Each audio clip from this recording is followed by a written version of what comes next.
right, shalom. We're going to start in just a second.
All right, shalom, shalom, peace, peace.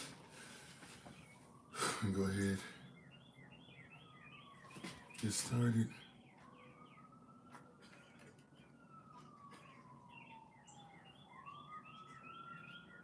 Hopefully all is well with everybody.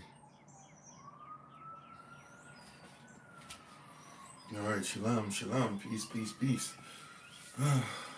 All right, hopefully all is well with everyone. Everybody doing all right.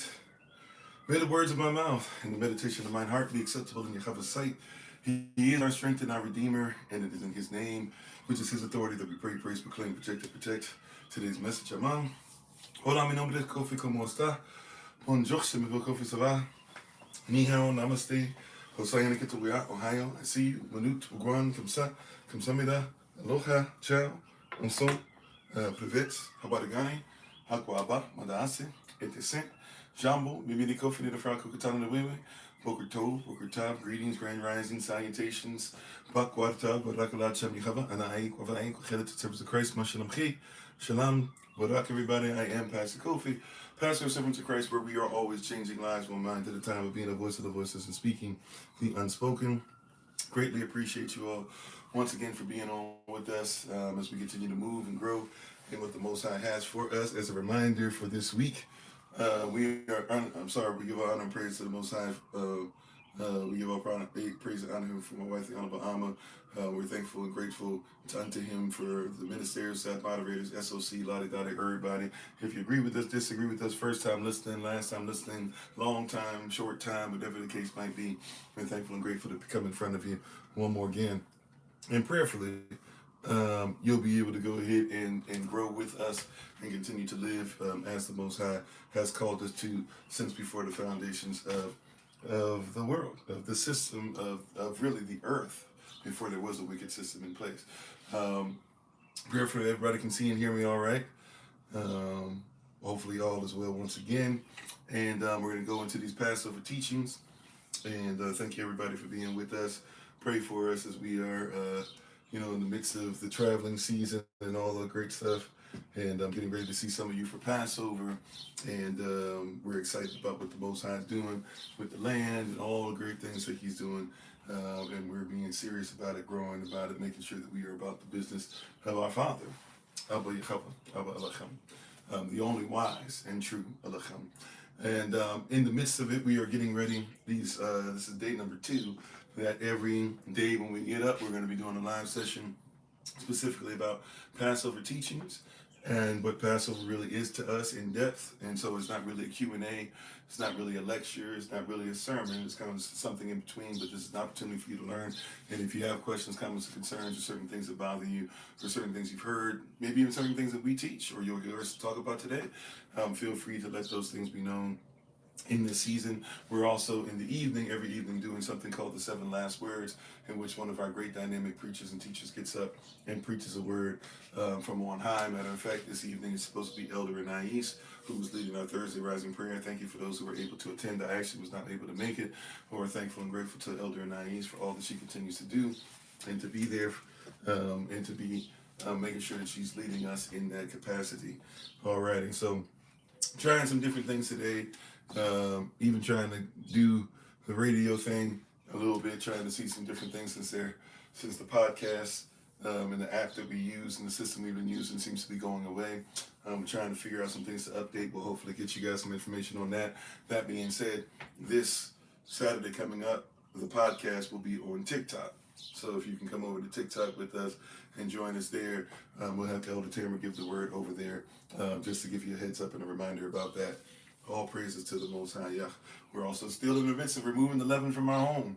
So prayerfully we'll have that. And hopefully, I know it's Thursday, so hopefully if it's not today, still trying to get where we need to get, but hopefully if it is not today, it shall be tomorrow, where we will have something for you all that is something that you can have as some reading material to make sure that you have what you need to ensure that you are in fact doing Passover and Feast of Unleavened Bread. Since they're back to back, we're going to try to put both of them out for you, and you can get all the details concerning that. All praises. So we thank you, we appreciate you, we touch and agree with what Yahweh has over your life. We're thankful and grateful for the word that he gave us last night and started this on yesterday in the rising. And that being said, I have no further things in the way of announcements other than thank you in advance for likes, shares, subscriptions, hitting the notification tab, your hypes, the repost, donations that you guys give as far as donating your time, talent, effort, energy, prayers for us, just being here even. And yes, even those of you who give donation as far as money that helps us do some of the things behind the scenes. We could not travel literally this year. I was on the fritz, but I trusted Yah and trusted, that he would do what he does, and trusted him as far as giving it shall be given unto thee, and men will put into your bosom. And thank you all for even helping us, because just something as simple as gas money this year is out of control already. But we give all praise and honor to him that he is in control of the out of control, and therefore he makes things righteous and work for us as he has promised us since before the foundations of the world. So we look forward to hearing the word from Elder Anais this evening. Prayerfully you'll join us. We'll start about 8 p.m. New York time. If you're on TikTok, the music will begin to play about 7:50 p.m. New York time. Any other platform, we'll have to start right on the dot at 8 p.m. New York time. And we look forward to getting a wonderful word from our sister. Once again, thank you to Elder Nice for leading us in prayer.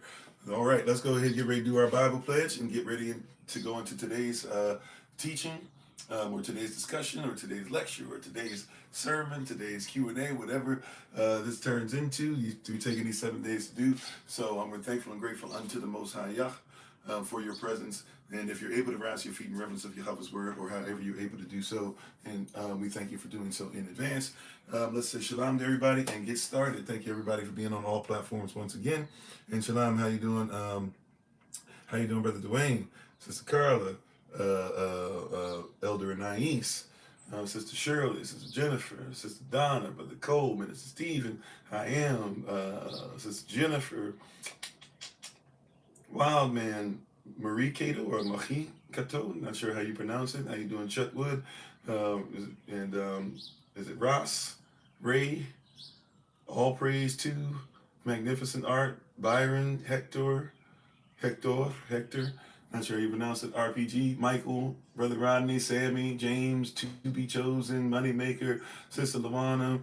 By the way, Sister Lawana, things have been so crazy, we didn't even know how much we're going to be able to go and do this or whatever. So I'm going to call you, even if we don't do a big meetup, before our goal is to at least still say, come by and say hi to you and the fam. But prayerfully we'll be able to do something. I know we've been incognito and stuff has been changing, and maybe when we see you, we'll be able to explain some of it, because I want to give you an explanation, because you've been, waiting on me. But thank you for being on. I appreciate you. How you doing, Sleepy Eyes? Valentine. Hinder, is it? I'm not sure. Palestine, SEG, Short Circuit. I don't know if that's the same Short Circuit that's always be coming through. Thanks for being on. How you doing, Butter? How you doing, Davy Lee? Hattie, not sure how you pronounce it, Slumper. ¿Cómo está mi hermana Che? Gracias por tu presencia siempre. How you doing? Metacrypto, General, MC Owens, big brother Thomas, K Pumpin, Nerland, a lot of everybody. Andre Jose, not sure how you pronounce it, King Midas. Nerland, Joseph, everybody, thank you so much for being on. We appreciate you so very much. I'm on. All right, let's go ahead and do our Bible pledge. We're going to get ready to jump right in. I'm on. You can put your right hand or your Bible in the device or your device in the air and just repeat after me. This is my Bible. This is my sword. And this will I trust. For Yahshua is Lord. No sword of God shall ever be heard. For this is my Bible. And this is Yah's word. Hacham Yechava. Aman. His name is authority. Let it be done unto us.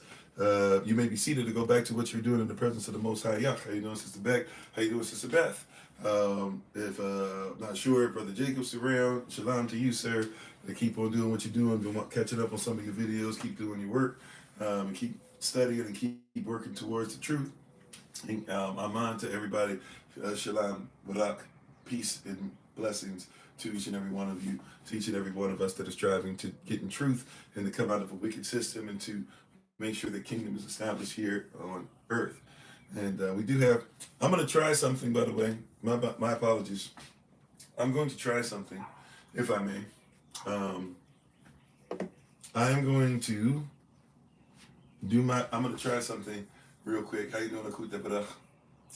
I'm going to try and see if, I'm going to try a different signal for you all here on TikTok. So, so just you guys are going to pause for a second, and then I'm going to come back. You guys tell me if the signal is fine or not. Okay? I'm going to just try something real quick.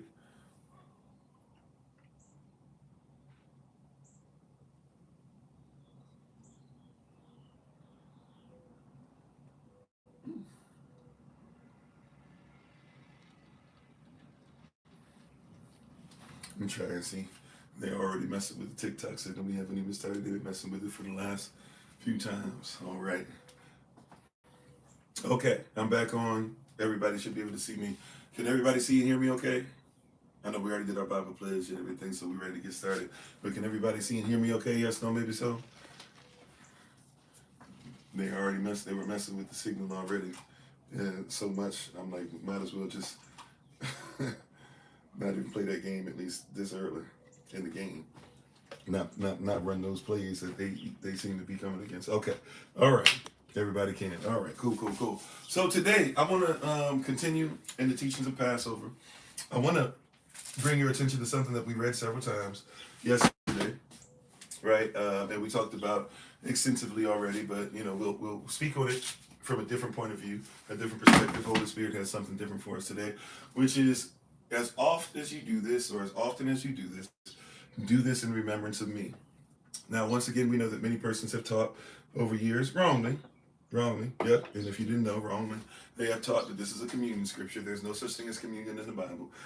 We know that there is the word communion used the chapter before the communion scripture. We talked about that yesterday, where yes, it is important for us to commune, right? But there is no such thing as communion as far as just the bread and the wine, or the bread, the wafers, and the juice cups. That's something that's done for affordability, and something that has been changed to become a tradition, and something that really persons who have cornered the market on certain things and are making money off of communion setups actually would like you and I to believe somehow, some way, is what we're supposed to be doing. The reality, though, is that there is no such thing as communion in the Bible as far as what we know is the juice and the wine. It's always been Passover. It continues to be Passover. It will be Passover in heaven. We talked about this in Scripture yesterday. If you missed yesterday's teaching, no problem. Just go back and look at the recording from yesterday. If you you can look us up on Facebook, YouTube. If you don't know where to go for that, hashtag find Kofi is the name of the channel. Hashtag FINDKOFI. Find like you're looking something in my name, Kofi, KOFI. If for some reason that's difficult for you, just look at me. Just look in our link tree, and you'll be able to get that information, or text even a number there so that somebody can get you that information. You said you can hear clearly, but the screen is frozen. Okay, is the screen frozen for everybody? See, we're having issues. I'm sorry, y'all. Just trying to get this. Yo's have been with us for a while. You know how it be sometimes. Is the screen frozen? Okay.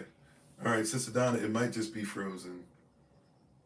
Okay, it might just be a thing in the area. You probably, or maybe the signal, or maybe come out and come back in. Okay. All right. Or it might have been frozen. I might have looked at the old thing. Okay. All right. And let's see. Christopher, how you doing? They don't like you being awake. You out the country still getting cut. I hear you. Okay. All right. All praises. All praises. Thank you, Sister Donna, for being on as always. So yeah. We talked about that extensively. I want to focus on a couple things today. As often, or as oft, or as many times as you do this in remembrance of me. Now, we have a different thought process on this because we look at things from a different cultural perspective and the origins of it, for we wrestle not against flesh and blood, but against the origins of the culture, the teachings, the lack thereof, even, right? That's what we're wrestling against. And so when we see this word remember, we know this is not the word recall or to re-invite something to the memory, but it's talking about remember, something that you should have been a member of. And for whatever reason, for us, even as Israel, we could talk about because of reasons such as disobedience, right? But many reasons we have been cut off.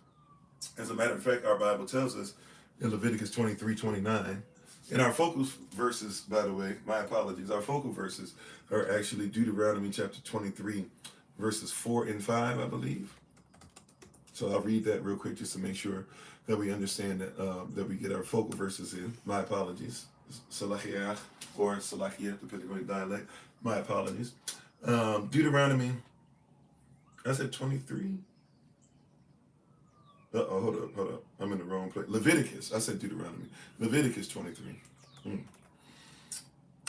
Leviticus 23. Verses 4 and 5. Excuse me. Leviticus chapter 23, verses 4 and 5. And it says, these are the feasts of Yahweh, right? Even holy convocations, which ye shall proclaim in their seasons. So these are supposed to be done specifically in specific seasons, specific times. How you doing, Sister Shirley? If I didn't say so already. These are the feasts of Yahweh. Even holy convocations, which ye shall proclaim in their seasons. In the 14th day of the first month, April 1st for us this year, at even, that means when the moon is up and the sun wanes, right, is Yahweh's Passover. I did, all praises, right? Not our Passover, Yahweh's Passover. It is ours because we are his children. So he has set a place at the table for us eternally for us to keep Passover. And so if you go down to Leviticus 23, and those are our focal verses for these teachings and for these discussions, is Leviticus 23, verses 4 and 5. That being said, when you go down to Leviticus 23, verse 29, you will see that there's danger in not keeping holy days because it can even cause you to be utterly cut off. And how you doing, Nathaniel? India in the house, all praises. How you doing, Callum? Thanks for being on. Right? So this is Yahweh's Passover. It is not our Passover. It is not what the world thinks about the Passover. It is not Easter Sunday. It is not Easter celebration. It is not communion. This is the Passover that the Most High Yah has commanded us. How you doing, Snip? Since before the foundations of the world, technically, because this word is eternal, but definitely in chronology or time and the timeline, we see that from Exodus chapter,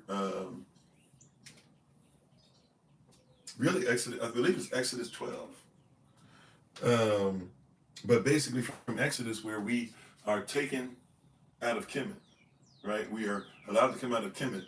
We have been given an assignment. And as often as we do this in remembrance of Yehoshua. Now, it's important that we catch this, so it means that we celebrate still coming out of bondage, coming out of Mizraim, coming out of Kemet, But as often as we do this from now on, we make sure that we also recognize to bring back to membership Christ.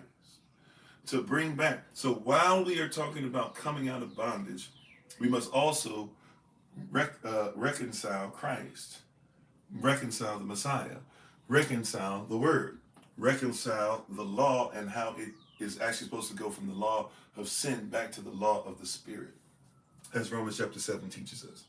Right? To remember, come on, right? To you were a member of something, something has caused you to be dismembered.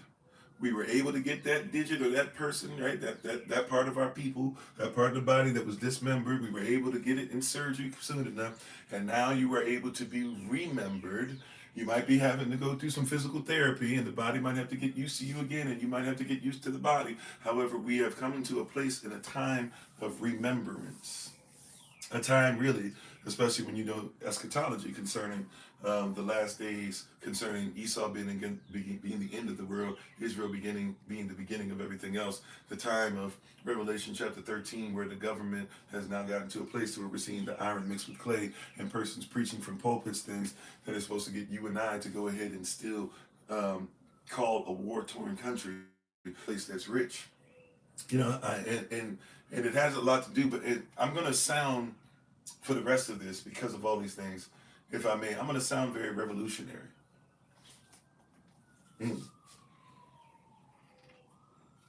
If I may, I'm going to sound very revolutionary. Because our Bible is revolutionary if it's telling us to establish or reestablish the kingdom and to be at enmity with the world, then it means in order for one to be in the kingdom, one must revolt against the world. Now, I'm not saying that we're ready to go guns a-blazing and have weapons and do stuff like that or whatever. We're not quite there. Matter of fact, it's not really for us to get quite to that level. We should protect ourselves, but we are not quite at that level because Yahweh is going to ultimately, Yahshua is going to ultimately, Levach leading us, ultimately, Elohim is going to fight our battle. How you doing, Sister Regina? That being said, right, if we keep it a buck, if we keep it all the way, you know, Gucci, right? If we keep it Gucci, if we keep it a buck, if we keep it, you know, a hundo, a thou wow. This is going to sound very revolutionary to many because the teachings of Yah revolt against the teachings of the world. And the world has been many of our teachers for a heavy majority of our lives. And even when we knew something was wrong with the teaching that we were receiving, whether it been on a Sunday, whether it was on a Saturday, whether it was on a Sabbath day, whether it was on a Bible study, whether it was at work, whether it was on television, whether it was on C-SPAN, CNN, Fox News, whether it came from the pulpit of the United States White House, or the White House of the United States, whether it came from Parliament, whatever the case might be, we have received an insanely and ludicrously despicable, changed, bastardized version of the word. In other words, sourceless, fatherless version of the word. Our Father who art in heaven, though, wants us to do his will in earth in the same way it's done in heaven. And so, if we're going to do so, we have to do everything the way that he wants it done. And if Passover is something that shall be done in heaven, then it's something we should do in earth. And if what we're doing is celebrating Passover and also bringing back to remembrance Christ in the midst of it, our King in the midst of it, the blood that's shed on the doorpost should be the same blood that's shared on the tile, then we have to start talking about those things.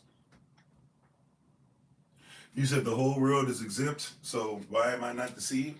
Well, we've been in the midst of Revelation series, if you'd like to go ahead and look at that. And if that's your way of saying hello, feel free, right? You said the whole idea of being washed clean by innocent man's blood is enough to give anybody nightmares. Maybe for you. See, if you do some research, the blind leading the blind, yeah. Okay, so you come in here, you don't know how to say hello, which number one shows your lack of humanity. So stop talking to me about human beings, humanity, and your thought process on something you can't even say hello. You're coming in to basically just try and argue and debate. Number one. Number two, if we're going to actually treat each other with respect, I also believe that we should respect the culture and the context and even the canon in which you're speaking of. So if you're talking about Revelation, which once again we've been in the whole series we've been doing since January 1st. So you can actually, if you would really like to see what I have to say about Revelation or what the Bible has to say about it, including proper interpretation, because interpretation is not what you think, what I think, how it feels, what gives you nightmares and fuels this and that. Revelation is not your revelation, it's not mine. It is Yehoshua, who people still call, Jesus Christ. It is Yehoshua's revelation given to him of Elohim, given to him of a messenger to give to John, that John might use specific language to make sure that it's given to a specific people who are scattered around the world, represented in 7 groups and 7 things we should look at that are happening at that time that are supposed to happen in the eschatology. Correct? All right. So if we're going to talk about Revelation and all these things, first of all, when you says the whole world is deceived, and then you say, well, how can you get it? Well, as far as context is concerned, I'm not of the world. And if I'm not of the world and I'm in the kingdom, then I'm not deceived. But when I was in the world, as I was just saying, the whole world was deceived, including myself. And a lot of the teachings, including the way that we consider the Bible, deceives. So when we come into knowledge of truth, according to the word, not what you would like it to say, but what it says itself, then yeah, we will no longer be deceived, because the one that it is his revelation, Yehoshuah, the Messiah, he is the truth, not you. Yeah, so you're doing the whole thing as far as a myth. Well, even if it's mythos, then make sure you get the myth correct. Even if you think it's just a nice story or it's a bad story, make sure that you get the story correct. You are incorrect in your storytelling. You're not the one who even authored it. So if you're not the one that authored it, maybe you should know the mind of the author, right? Get a manual on it. That's what the Bible is, a manual, or even Emmanuel if you want to do a play on words, right? Connotatively, as far as etymology, right? A manual literally means the mind of the creator. So if you don't have the mind of the one who wrote it, even if you feel like it's a myth, then you still probably should make sure that you learn that, because you're way off from what you're talking about. The word world, even by the way, doesn't mean earth. The word world, even in the Greek context you're talking about, you don't even know which context you're talking about. In the Greek context, the Septuagint, which is when many persons go wrong in it because it was originally written in Hebrew, not in Greek. But even in the Greek context, the word world there means system. So when it says those in the system are deceived, Romans chapter 2, I'm sorry, and you brought up Revelation chapter 12. Revelation chapter 12, the woman that's there represents Israel, the same woman that's represented in Genesis 3 and Jeremiah 3 and Isaiah. Not Israelis, but Israelites. The nation of Israel, they are a nation, they are a country, and she is supposed to separate herself. Christ has come down out of her, right? That Satan tried to take his life, but could not, or right, it was not effective even in trying to do so. He ends up going on his way up to Shemayim into heaven. He is not right. The Satan has been kicked not into hell, but it's in the earth realm to be deceiving the world, the system. The word world in the Greek is cosmos, once again with a K, K-O-S-M-O-S, not with a C, but with a K. So cosmos means a system. So if you're still in the system, the beast, the government, right, and then have a second beast preaching things to go ahead and get you there, then yeah, those of you who are there are still deceived. That's why you'll tell me that it's a myth to believe in the Bible, yet you'll tell me it's not a myth to believe that you should be a Republican or a Democrat. And that's going to change things, as if it's changed things for the better, as if persons are still not having the same fight as far as, do Black lives actually matter? And even though I'm not a Black Lives Matter person, as far as organization, we're still having a whole lot of conversation. Or do our persons, even if I don't agree with the lifestyle, I believe an LGBTQ plus person is a human being. The person is still fighting about that. Or hey, should somebody tell the truth? Should we have it in school? Should we do these things or whatever? Or because somebody's a Democrat, does that mean they're better? Or because somebody's Republican? You were talking about this Bible being being a myth, but what you live in, the world, this system you're in, still deceives you to the point to where you will stop everything you're doing to troll, but will not actually look at what it's saying itself. You have no clue. You have no context. Same with Passover. You see, the same is with Passover, right? Passover is revolutionary. Passover gets you to come out of a system that is trying to use shock and awe to somehow make sure that you are hiding Dunning-Kruger effect, when really all you're doing is using ad hominem.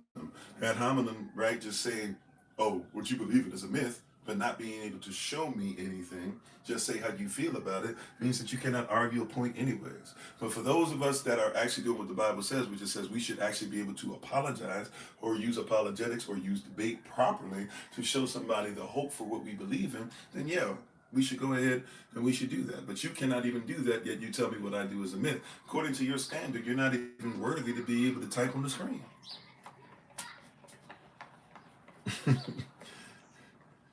Oh, I like that. Brother Christopher said these pit bulls out here trying to attack lions. How you doing, Dark Desires? I've been seeing you put some music and stuff up. Keep doing your thing. Glad to have you back. Right? So cats is out here saying a lot of meaningless stuff because they don't know the meaning. See, when you don't know the meaning of something, then your meaning is less. When you're full of something and you know the meaning of something, then your meaning is full, right? So I've come to be meaningful. You've come to be meaningless. If you like to be meaningful, then do better. Learn. If I speak on something, I should at least know what I'm talking about. And I'm sorry, I didn't say TikTok to y'all later. How you doing? Welcome back. Right. So, anyways, and Passover, and that's why persons jump on this up, because once again, not only Passover, but just living the word and being righteous. It is something that is revolutionary. How you doing, Yana Yadach? I see Sinbad came on. Anthony, thanks for being on. And if I miss anybody on any of the platforms, charge it to my head, not to my heart. How you doing, Local? You said just looking to learn from believers. I see. Welcome, welcome. How you doing, Sister Judith? Praise y'all for you. VNB, I'm not sure who that is, but thank you so much for being on. I appreciate you. You know what I mean by that. I'm sorry, Loco. I missed. You said for the believers in this chat, why should anyone believe in God without proof, respectfully? So that's actually a decent question. And I think that's respectful. And I thank you. I thank you for being respectful, right? It is kind of disrespectful in a sense, but I get what you're saying. Like, if we just be talking about simply, let's just use, we'll just have a philosophical conversation real quick. Somebody says that they don't believe in God. First of all, if I may, just once again talking about culture, to get you in before we really can get to Passover on this, because that's an excellent question, right? It is, right? It shows your heart. Now we'll see where you go from there to where how excellent it is or not. But on its face value is an excellent question. Thanks for being part of the community, Anthony. How you doing, Erna? And hello, Angie. How you doing? So if we're talking about the culture, the context, the origin of it, if you talk about God is a very bad conversation or bad way to start off a conversation, because God is a cultural context. And so you cannot have context to the Bible in its origin, what we call even the Bible, because it wasn't originally even called the Bible, but what we call the Bible. You cannot have context, or you cannot have like a conversation about the Most High in the belief that's in the Bible if you go and start off with God, because God is it's a Germanic term that means that you can worship whatever you want. And God is not even the title of the one who gave us the Bible, if you will, right? Who is the Word himself, who is the one who is responsible for creating heaven and earth. How you doing, Double OG, Triple OG? How you doing, Khalil? Right? So if you're talking about, I'm going to use this term in a different way than many think. If you're talking about the Bible and it's indigenous, right, to the persons indigenous to the culture, the indigenous to the actual characters that would have been written in their origin, God is not God. Matter of fact, in that culture, right, in my culture, literally means a troop or a group, right, a people who fight. It's not it actually was one of the children of Israel, whose original name was Jacob. He had 12 sons, right? One daughter, 13 children, and adopts two of his grandsons in as to be children as well, because of what happened to their father. And he is he worships Yahweh, which is the name of Elohim, or as a lot of persons refer to today as Elohim. So first and foremost, right, like, God is different. God is a Germanic way of saying I can worship whatever you want. That's why on money it says in trust, because you can worship money if you like, right? Money is not the root of all evil, but the love of money is the root of all evil. Well, if somebody loves money, it becomes their God, right? There's context to these things. It's a very Masonic thing, and I'm not just saying that to be conspiracy theory guy. I'm telling you, like, as far as Masons created the country, or Masons got permission, right, from Morocco. If you know about the history of that, right? If it's not from Morocco, the United States of America, at least until somebody else would have done it, but they're not allowed to be a sovereign nation. If you know how that goes, right? The history of it. So if you look in the books, George Washington thinks the king of Morocco, right? And so then when you see in God We Trust, there's a whole lot of interesting details in there, including, Washington, D.C. Why is it called Washington, D.C.? Washington District of Columbia. Who's Columbia? Columbia is supposed to be the woman that's on top of the Senate building. It's supposed to be the modern ISIS. George Washington has an obelisk. If you know about the obelisk, that's supposed to represent Osiris. So while persons tell you the separation between church and state, and a lot of you guys believe that separation between belief and the state, the reality is the estate that is the United States of America, and even the corporation that is the United States, both of them, right, deal with worship of a Mason called George Washington. So when you see In God We Trust, and you see an obelisk, right, on Monday, and you see an obelisk in D.C., we don't even know the beginning and the end of that, right? Which is a much deeper place to go.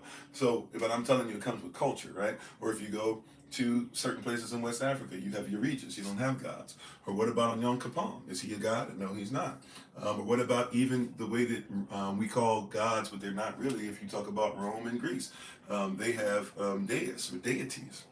They don't have they don't have gods, right? Their deists perform specific things. They have certain things, whatever. What about if you're somebody who worships Odin? Those are not right now. Those are gods, or at least those were those are gods. Those are heavenly Gullic, right? So right, if you go to Kemet didn't have gods. They had netchers, right? Even what you call hieroglyphics, that's the Greek word for it. That's the Egyptian word for it, because Egyptians are not African, right? Egypt is not African, right? Or as far as, that's why they say Egypt's not Africa today, because an Egyptian was not an African. An Egyptian is somebody who's dealing with somebody who was Greek. Cleopatra, while she was a person of color, was not actually African. She was Greek.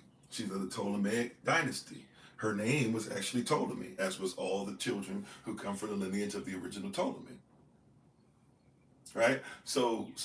But the hieroglyphs were actually called the words of the Netchers, for those who actually originally wrote them. So if you actually look at the original writings and the original belief system, the Netchers don't operate like gods, right? So there's different cultures. So when we talk about Elohim, and you're talking about God, or even thinking about that, it's a different culture. You see what I'm saying? Even the prism that we look through is a bad conversation to start. Now, many persons don't know that. Many persons don't know that. So I'm telling you what I believe. I'm telling you truth. I'm showing you how it works. So once again, in the culture, I'm not telling, right, the culture of those who would have wrote it, whether you believe it to be myth, whether you don't believe it to be real, etc. In the culture in which in the prism in which they look through, they do not look through the prism of a god. They do not look through the prism of a netcher. They do not look through the prism of a Eureka. They do not look through the prism of certain spirits. They do not look through the prism of idols. They do not look through the prism of whomever, right? Of deities, deists. They look through the prism of Elohim, right? If you do not know who that is, by the way, that title Elohim, which is where people get the term Elohim from. And Wagwan, Audrey, how you doing? And thank y'all for the love. Elohim literally is 5 characters. That is Aleph, Lamed, Chi, Yao, Mim. These 5 characters mean the Father, the Son, and the Holy Spirit lead us in the water, blood, and spirit. In other words, a creature, or not even a creature, but a spirit, the Most High, who is 3 in 1, leads those who are created 3 in 1. Literally the title. So that's the title. So Yehovah, Yahweh, Yahweh, Yahuwah, different dialects, but the Most High, his title literally means 3 in 1, that lead us who are 3 in 1. Because in the way he created things, there is no, you cannot be a legal or lawful entity in the earth realm unless you are spirit, soul, and body. If you are not 3 in 1, you are not his creation, or you are not allowed. Well, you are not allowed. That's a bad way to say it. If you're not 3 in 1, you have no lawful ability to reside in the earth realm. See, now all those things, that's just a beginning level thing. That's just a beginning level thing. So the prism that somebody's coming to and all this stuff, you're coming out a lot of way. And that's why, even going back to the Passover Teachings, which is what we're talking about today, mainly, right? That authority, Aman, those characters, Aman. So, yeah. Thank you, moderators.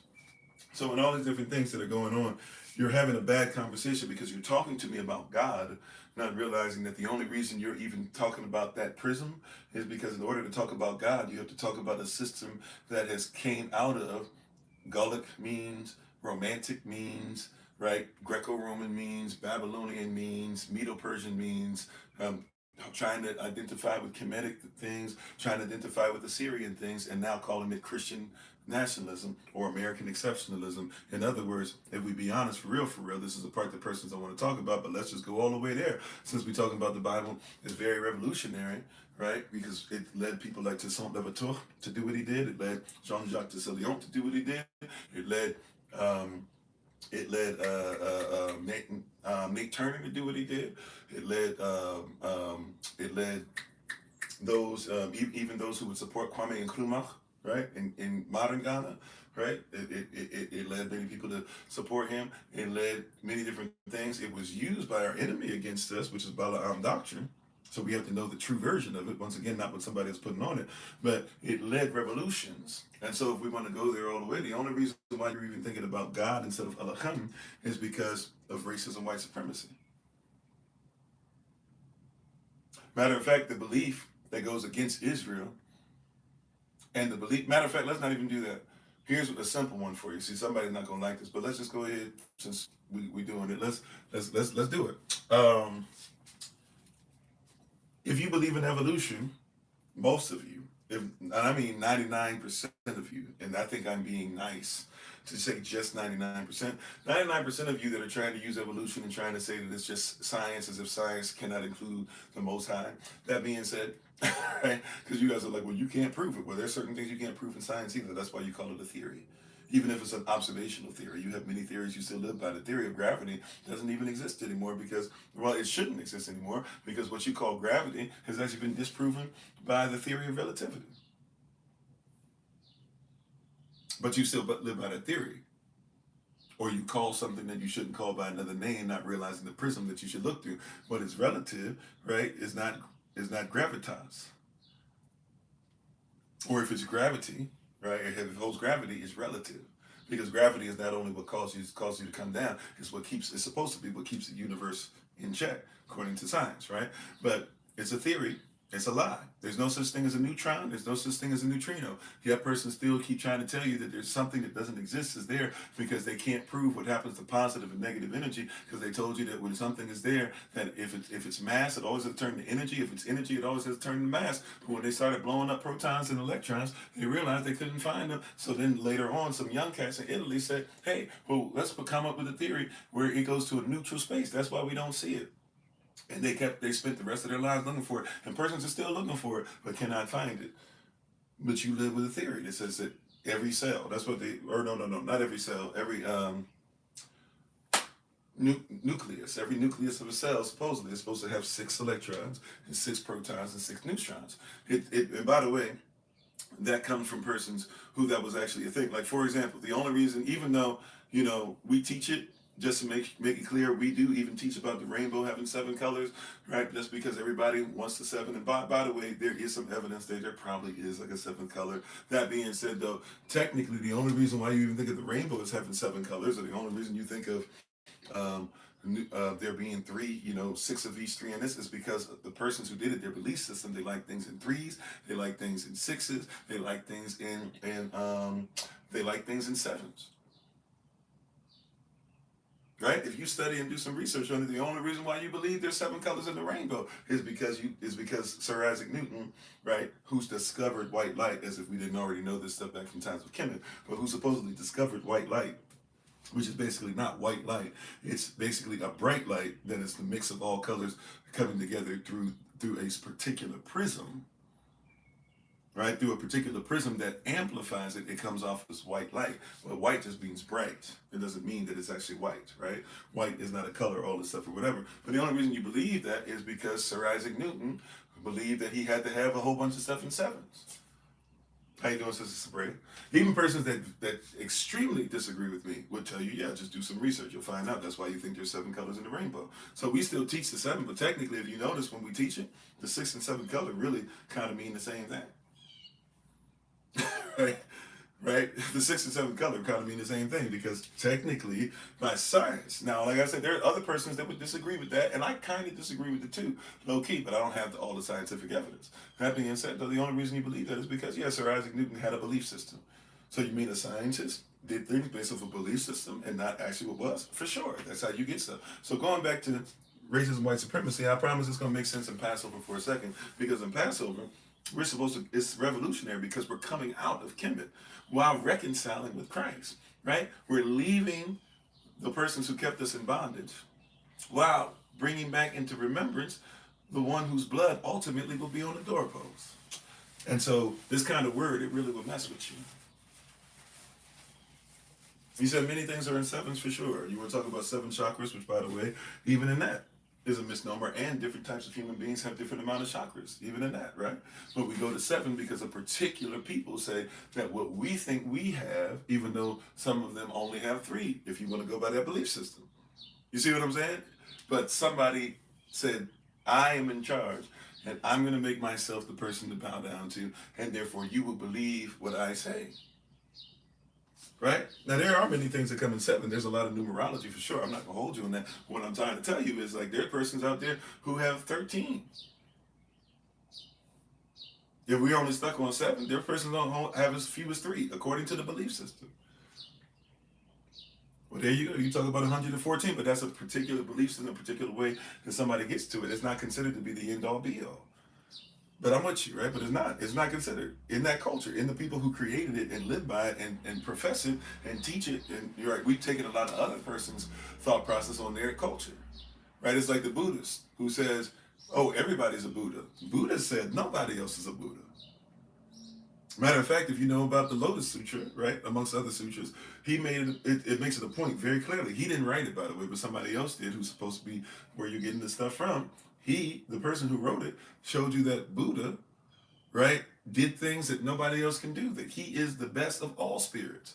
And Buddha on his deathbed said he realized who he was in all his lifetimes, and he had came from the realm, right, the elephant realm or whatever it was, and he was leaving to go to a realm, and he said he would never come back. So how do you even have a Dalai Lama or anybody if you know about what Buddha said?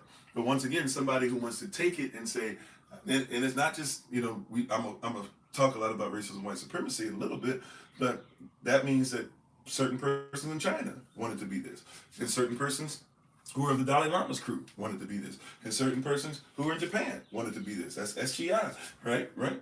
You know, if you know about SGI, right? And Makaguchi and Toda and I'm forgetting the one who just passed away recently. I didn't go to his funeral, but I actually was invited to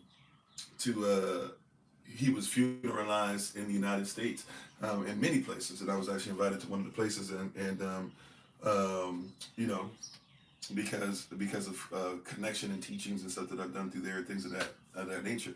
So like in times past. So you know, and I'll be honest, he spoke a lot of great things, and he did a lot of things that changed stuff. And so as far as community and doing things like that, like I don't believe what he believed, but you know, I showed respect. You know, so but a lot of persons have this mindset of different things, and they don't connect. They don't realize really what's going on at all. We're talking about something and bringing it outside of his culture. The only reason why God is brought up and not Elohim is because the persons who have appropriated, right, who say that what's appropriate, who have appropriated the culture, tell you that their sensibilities and their titles and their names and what they believe in is more important than what actually was written originally. And that's why the Bible comes out and looks like it's revolutionary. And a lot of you, when we preach the truth, you think that we're hyper revolutionary, or we're too black power, or we're whatever. What the reality is no. The Bible says what it says. Right? Getting back to Darwinism, even with the person who was talking about science. Right? We're going somewhere. I promise. We in the book. We in Passover. And some of y'all are catching it already, but I know some of you are like, what does it have to do with Passover? I promise you, when it hits, it's going to hit. We're already there. But just, if you allow me to lay down a little bit more foundation, even when you bring up God, great question once again, but if you're going to question about God or God and sensibilities of it, why is it that you don't talk about Charles Darwin and his belief in God and where Darwinism comes from? Darwin was a preacher.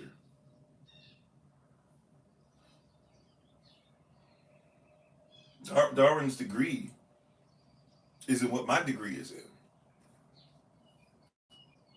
Darwin used a pulpit and had specific people who came from Linnaean and royal backgrounds. It says it in his book, written in 1859, the one that you know as The Origin of Species. It says it in that book, right? On the title. It's actually a longer title. I'm going to give you the full title in a second. But on the front cover, It said that royalty used it, that persons who were supposed to be into geology used it, right? And it says that persons that were Linnaean. Now, what is Linnaean? Who followed Linnaean doctrine or were instructed by the ways of Carl Linnaeus. Carl Linnaeus is one who believed that that races, right, should be something that we go by. Now, race is a competition. Why is that? Because race is what species we're in, because they believe that certain species, all the species, are always racing against each other. So therefore, races and species are interchangeable. Races and species are interchangeable. So see, if you believe there's, whether there's many human races or you believe there's one human race, you believe that we're in competition. You don't believe we're supposed to be keepers of the earth, because everything in the earth you're in competition with. There's a context. There's a natural. There's a lack of natural love, of natural affection for the earth realm that comes because you believe that the deer is in competition with you. You believe that the bear is in competition with you. That's why you'll come into California and you'll kill off all the grizzlies, and then you'll put a grizzly on your flag. You come from a different belief system. See, we have to come out of the world. You're talking about something, and we have to dismiss who the Most High truly is in order to start talking about whatever you want God to be. How you doing, Dominic or Dominique? Not sure. Toretto. Hopefully, I'm saying that close, right? See, so we don't want to talk about that. You said that the mindset that nothing is valid until someone is palm colored says it. Yeah, that's BS. Yeah. So for example, if I may, getting back to Charles Darwin's book. Charles Darwin's book is where you talk about survival of the fittest. He preaches that in his book. He went around the world preaching it. Wrote other books later. His cousin slash brother-in-law, excuse me, which might even been slightly his brother. His family's so messed up in that, which is weird that we would go to somebody like that to tell us about stuff and his family's brain is gone. But let's just go down this rabbit hole. How you doing, Leonard? Thanks for being on, and thank y'all for sharing live, and thank you for the likes and all that stuff. But Charles Darwin, when he wrote his book, the book is called 1859. By the way, same time as the Civil War. We know what time it is worldwide. What's being fought about, who's not supposed to be as great, who's a bad person, etc., etc. Right? He's talking about God and what God's will is, and even how so-called white persons should be gods. Now, some persons will say, where you get all that from? Right? Even though many of you not even read his book, you just heard about it, and you heard about theories out of it, right? But nothing that is actually proven, which is wild, because then persons will come on and say, well, how can you worship somebody you can't prove their existence? Which we can, we just don't do so in the way that you deem scientific, although what you call scientific all the time is usually hyper-theoretical. Right, how you doing? Did I say the rush out? Welcome, Shalom. Thanks for being part of the community. All right, so Charles Darwin's book is actually called The Origin of Species by Means of Natural Selection, or the Preservation of Favored Races in the Struggle for Life. I'm going to say that again. So when you talk about the origin of species, you talk about natural selection, this is the title of his book. This is what he means. This is what is taught in schools still to this day. The origin of species by means of natural selection. That means nature is going to select, really God is going to select, or whoever is deemed to be God or better is going to select, or the preservation of favored races in the struggle for life. That means that there are favored races or favored species, and they teach in the book, including his second book in 1871, at least the second big one, right? In 1871, it comes out where he starts talking about sex. And he's doing the thing to show why only certain groups should have sex with certain groups, and certain persons should separate, because there should be a preservation of favored races. This is what evolution is. Now, you want to put your opinion on it and try to spin it. Well, that's not what I mean when I say, okay, fine. But you don't know what it meant originally anyways. I'm not here to tell you what you mean. Right? You said that you know about Darwinism, you know about evolution, you know about Linnaean doctrine. Maybe you don't even know. But you say you believe in this, and you believe that there can't be a creator, blah, blah. When meanwhile, the persons who science and all these scientists are basing their non-creationist theories based off of are persons who are trying to tell you that their species of so-called white persons who came from other species of animals than so-called black persons, that's what they believe. They have a belief system that says that because they're from other species, right, they're better. And by the way, put his books together, you'll discover he's also saying that eventually the white race will evolve so much from the black race that it'll be the same gap between us and them that it will be between the gorilla and the black man. This is their belief system of those who are writing it. Then, what you call eugenics, Charles Galton, Charles Darwin's brother-in-law slash cousin, right? Charles or is it Galton? It might not be Charles Galton, but Galton is his last name, whatever his name is. Galton, his cousin slash brother-in-law, comes in after that and says, "I got you, cuz. I got you, bruh. I'm going to go ahead and start taking everything you're teaching, and we're going to start speeding up the process." Because, they say evolution takes millions of years. Well, hey, we're going to start speeding up the process. And we're going to start doing things, if that's what's going to happen anyways, and eventually they're just going to be animals, and we're going to be over them anyways. Let's start creating doctrine to support what you're saying, and let's start doing things to speed up the process as much as we can. Go read the books. I'm not making this up. Person get mad when you speak like this. I'm just telling you, go read the book for yourself. Now, what does all this even have to do now that I've done that, and I'm trying to show you, you have to be careful about culture when you talk about God and why you use God versus Elohim, etc. Now, what does that have to do with Passover? What does that have to do with the Bible being so revolutionary? This is what it has to do with it. If you've been raised in a society that says that because somebody is so-called black or dark-skinned or has the one-drop rule or whatever, if you've been raised that the darker you are, the worse you are, that's Carl Linnaean. That's Linnaean doctrine. That's what Charles Darwin was expressing and evolving the evolution in, right? If you believe that, then that means that anybody, including those who are the actual Israelites of the Bible, anybody who meets that criteria of being too dark and not being so-called white enough, it means that every last one of them can't be listened to. And it's a continuation of something I mentioned briefly, but it's something called Balaam doctrine. Balaam doctrine we're warned about in Revelation 2:14, which is any doctrine, any teaching, any instruction that takes us away from being who we're called to be as Israel. And what persons who were non-Israelites did is they, right, in the times of the Bible, Numbers 22, Numbers 23, Numbers 24, is they basically paid off a prophet, right? Paid off a preacher, paid off a leader of Israel to go ahead and teach them how to come up with instruction or doctrine that makes these persons believe that they're following the Most High, but in reality, all they're doing is being ready to be conquered by their enemies who are afraid that if they ever turn their eye towards them, which the Most High didn't tell us to turn our eye towards them, but they were afraid because we were so righteous and we were winning at all times. They were so afraid that if we ever turned our gaze towards them and they saw what had happened to all our other enemies, they knew it was over. So how did they fight? Before they fought, they made sure that they took what we had and reversed it. Hence, when you send these persons on assignment, you call them missionaries.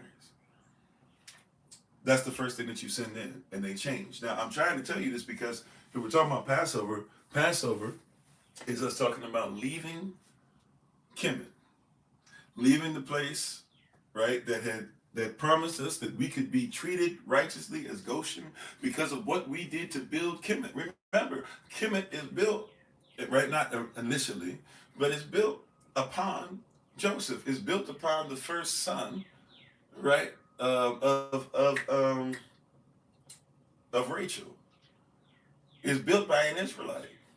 An Israelite that looks just like him. An Israelite that's a human being. An Israelite to where, hey, aren't we all just humans? It's built by one of them. And then because a new dynasty got in, right? When you read Exodus chapter 1, you'll discover a new dynasty comes in. And when they come in, they realize, wait a minute, these persons, if they wanted it any time, same thing as Balaam doctrine now in Numbers, right? Same thing. If they ever realize how powerful they are and they want to take over, they'll take over.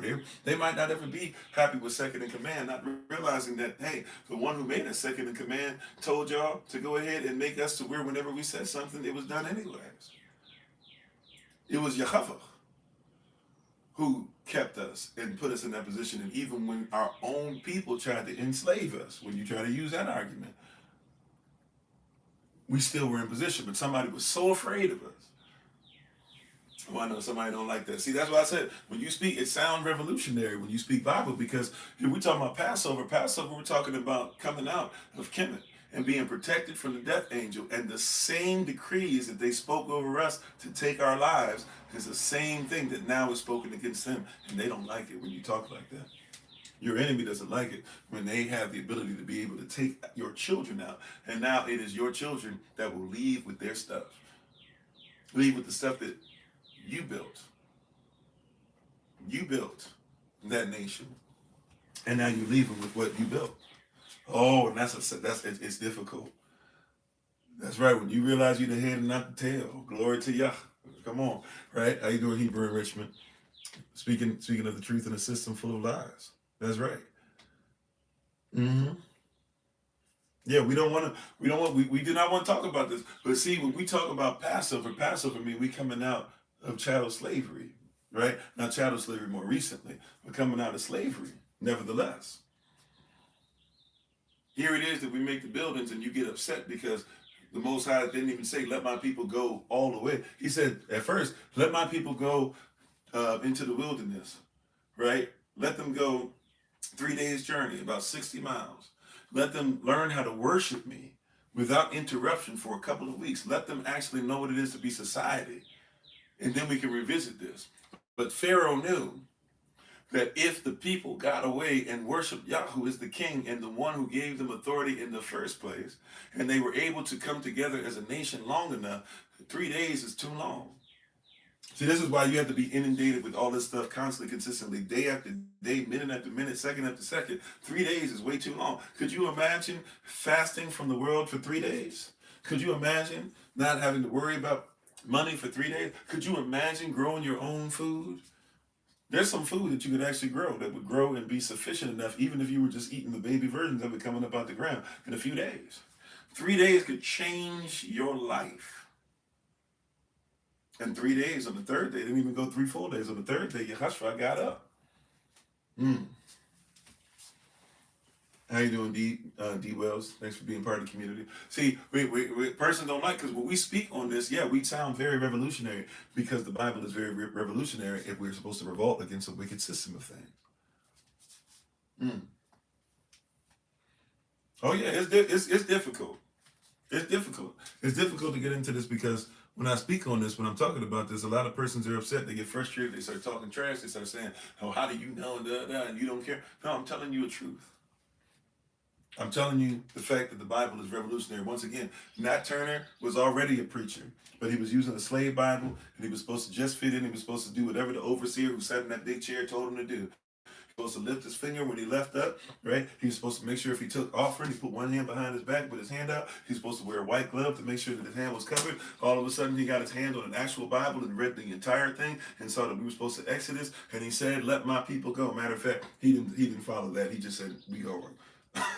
he went a little further, right? He added a little something to it. We don't need to add something to it, but he realized when he read it, he said, "Let my people go." To some level, he was doing his thing. He had separated. He had even made sure that he had purchased some of his own people, but was letting them live free on his land. He heard what was going on in Haiti. He wasn't even necessarily going to go, but then he read the Bible and he said, "Wait a minute, maybe we should let the people, maybe you're supposed to let my people go." And he went and he fought on behalf of his people. See, when you get the hold of what the Bible is and you begin to really truly separate, you begin to say, "Well, hold up, time out, this is revolutionary." See, to learn the truth about yourself and to learn that you are the people that the Bible talks about, to learn that you are the nation, and to learn that others are supposed to be grafted in, and to learn that you are supposed to actually not only be the progenitors of things, but you are supposed to be the keepers of things, and you're supposed to be the teachers of things. It changes your perception not only about the world, but even about yourself, right? When you learn about Oluwata Hekwiana, wait a minute, you learn about a different perception. When you learn about how the fact that Moors that were fighting in the Crusades, that European monks are the ones that tell you that they look the same way, the Moors, the black Moors,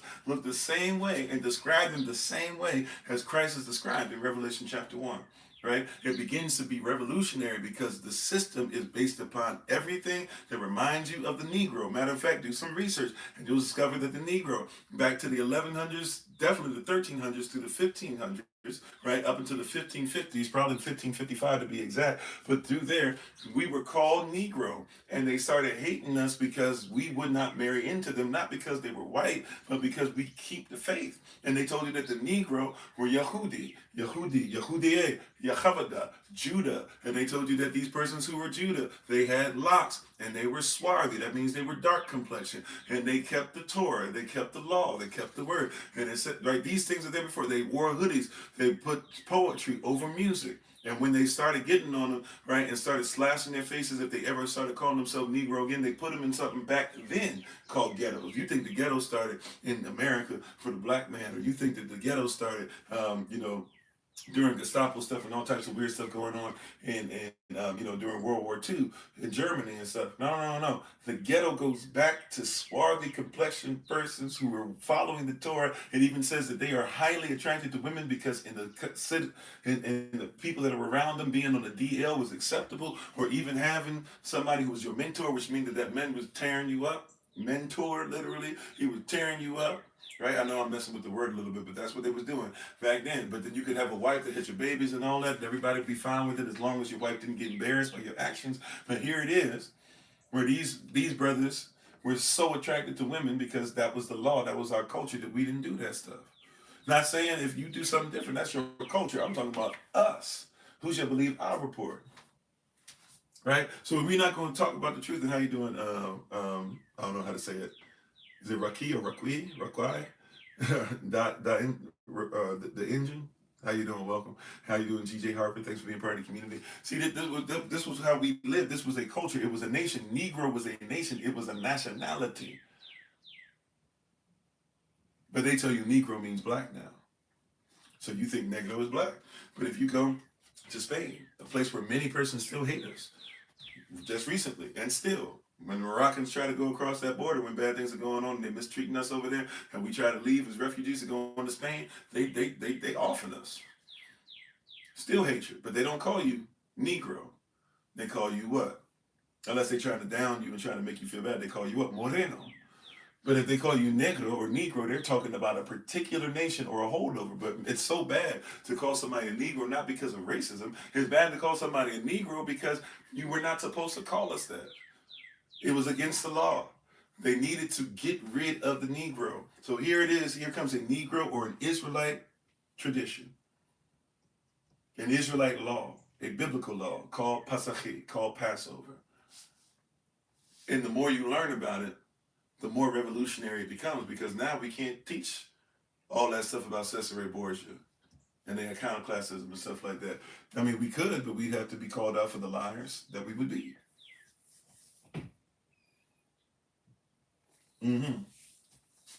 Salah. If you don't know, that means pause and think about it. So once again, we don't talk about how a lot of us read and saw ourselves in it. When I mentioned Oluwata Chequiano, when you read his story, he said he was taken as a child from Africa, and then he bought his freedom as a slave who was on a ship. He was a sailor, buys his freedom by age 20, got a nice house and everything, doing his thing, and he decides, and he wrote his own story. He wrote his own biography, so it's him saying it, and he begins to read the Bible. He hears everybody talking about read this Bible, and he starts, all of a sudden, he had forgotten his childhood. By reading the Bible, he starts remembering his childhood. Then he starts remembering his language. Then he starts remembering, recalling, remembering, bringing back, really not even recalling, remembering, bringing back into membership, right? As often as you do this in remembrance of me type thing. He starts saying, wait a minute, yeah, we didn't do this, and we didn't have clothes with all these different types of fabrics, and we didn't do da. He says, oh man, this is my culture. He says, I grew up. If I had not been taken from my country, rather, I would have grown up an Israelite. That's what he said. We have evidence of brothers who were not slaves, who came over from Africa, who called themselves Ifrit, or what you call Jew today, right? Called himself Yehudi, called himself Yehavada, called himself Judah, called himself Jew. And they started up, I want to say Virginia-ish, made their way down to South Carolina. Persons were trying to get on them and stuff like that. They found a Jewish woman that could speak enough of their language because they had dialect that was close enough, and she was able to tell persons they were saying that yeah, they are Jews. This is history. This is history. Hebrew characters of the church, Savannah, Georgia, same place to where you get 40 acres and a mule discussed with 19 pastors, right? The church that they did it in was a pastor of a church of a congregation that knew that they were Israel, that knew that they were Hebrews, and wrote Hebrew characters, right? Even wrote a whole different Hebrew dialect, Hebrew code, because they didn't want Jewish slave masters to be able to read their code that they spoke to one another. So they made a whole new Hebrew code and put it in the pews to make sure that they gave messages one to another. Right there. History. Christopher Columbus comes over with a Hebrew interpreter, one who can speak different dialects, Shemitic dialects also, but Hebrew, right, as a whole, or not as a whole, but many different types of Shemitic dialects, but especially Hebrew, brings him over because he's looking for the land of Asherah. Second Esdras, chapter 13, verses 40 through 46. See, when we go back to culture, this thing becomes something that's different. Yeah, Savannah, Georgia. Yeah, written in Savannah, Georgia. Yeah, I said, yeah, that's what we. Yeah, so written in Savannah, right? I've been there, and hopefully, depending on finances, I don't know, might not happen this year. You know, I'm hoping to be able to go over there and do a meetup, a Memorial Day meetup over there this year. We'll see what's in the cards for that, right? That being said, though, you know, these things are there, real, and I mean, we can continue to go on. There was a black man who was blind, who a black man who was not a slave and who was not from not in the United States. I cannot recall if he came over. To be fair, if he came over from West Africa or if he came over from the Caribbean, but he comes over blind, right, and basically reads and not reads. I mean, sorry, can write Hebrew out better than the Jewish scholars that are there. The article that they wrote about it in the newspaper. These are things you can just do a quick search on. Name is Hebrew. Okay, right. I'm just trying to give us the game. I mean, the list goes on and on and on and on. Yet persons will say that this didn't happen. But the more you come into knowledge of your culture, the more revolutionary you become. Now, once again, this is not a blackety black. We hate all white persons because not all skin folk is kinfolk, and not everybody just because they have a certain hue means that you're an Israelite. That's not how nationality works. It can be those things can work hand in hand at times, but that's not how nationality works. But the nation of Israel is supposed to be a certain thing, and even Christ shows what he looks like, so that we won't get it twisted when these iconoclasts are trying to twist the word.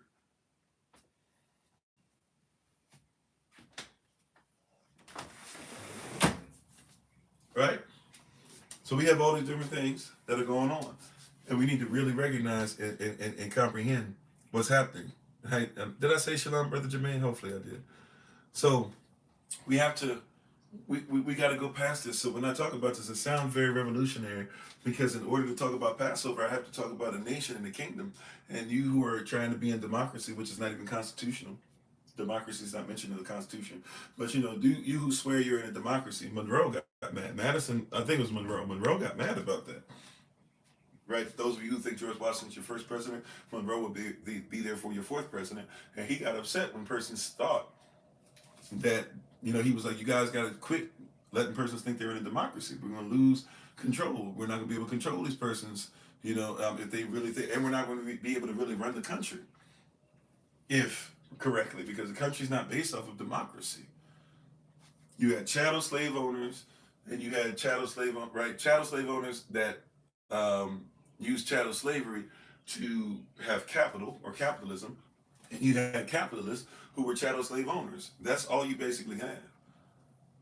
That's what the Civil War was about. That was what the fight was. They were fighting against each other before 1776. The fight of the North versus the South, the Three-Fifths Compromise, is a whole fight over basically not if you're 3/5 of a human being. No, because you were 0% of the human being, they had to pay property tax on you, right? And if they paid property tax on you, then 3/5 of the slaves were considered to be in the South, and 2/5 were considered to be in the North. See, when you get into the truth and when you start talking about coming out of Kemet and coming out of bondage, why are we still fighting for the place of bondage? Why are we still fighting for the place where we still hate each other based upon the color of our skin? Why are we still fighting for the persons who literally have twisted the word? Why are we still fighting for the persons that built up a nation? See, we built up Kemet, right? And then persons left Kemet and talked about, hey, we need to go back where we from because we had to do for ourselves. Just like we had the ability to get out of bondage, but we keep fighting to stay in the place to where we can't do for ourselves. We want to fight to be consumers and never producers. We want to fight to be the tail and never the head.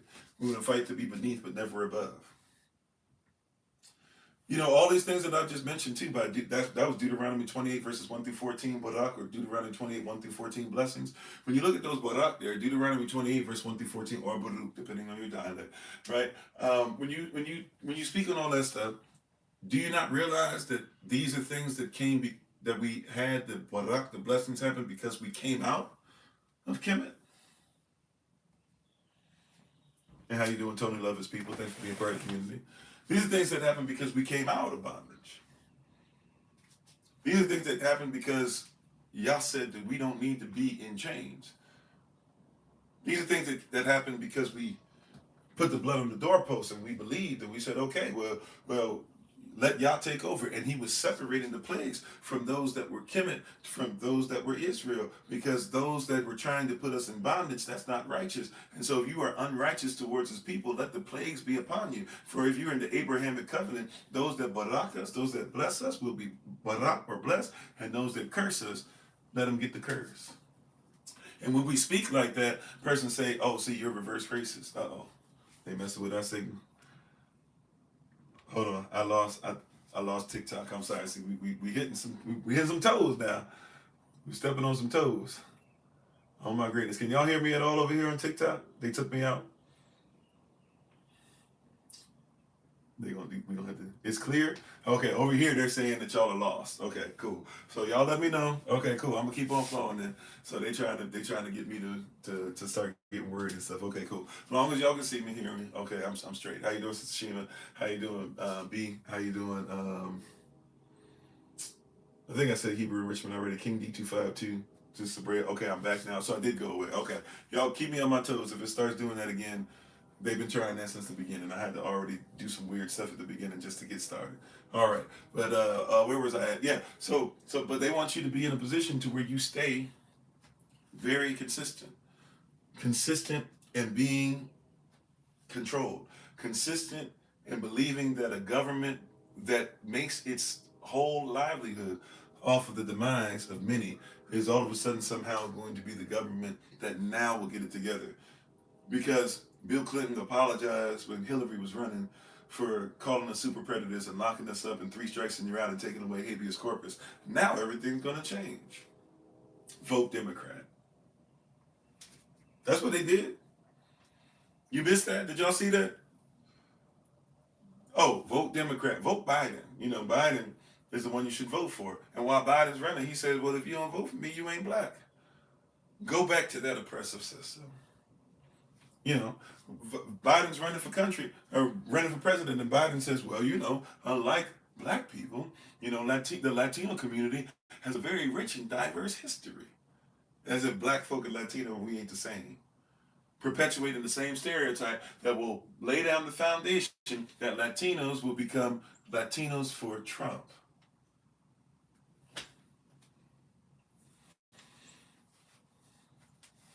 It's the same thing. By the way, Biden's guy, his mentor was one of the most racist cats to ever exist. Do some research. Right? Matter of fact, I'll be forgetting his name because I don't care about his name. But that's, you know, maybe I shouldn't do that. Who is Biden's mentor? What's his name? Senator Robert Byrd. Senator Robert Byrd. Some of y'all might even know, have grown up with some of his stuff and hearing him say his stuff. Senator Robert Byrd, right, is the late West Virginia senator, a long-serving Democrat. That's because Democrats are Dixiecrats, don't forget. See, they did that party switch on you real quick, and you thought that the Dixie, right? That same stuff. I wish I was or or what's that one? Da da da da da da da da da da da.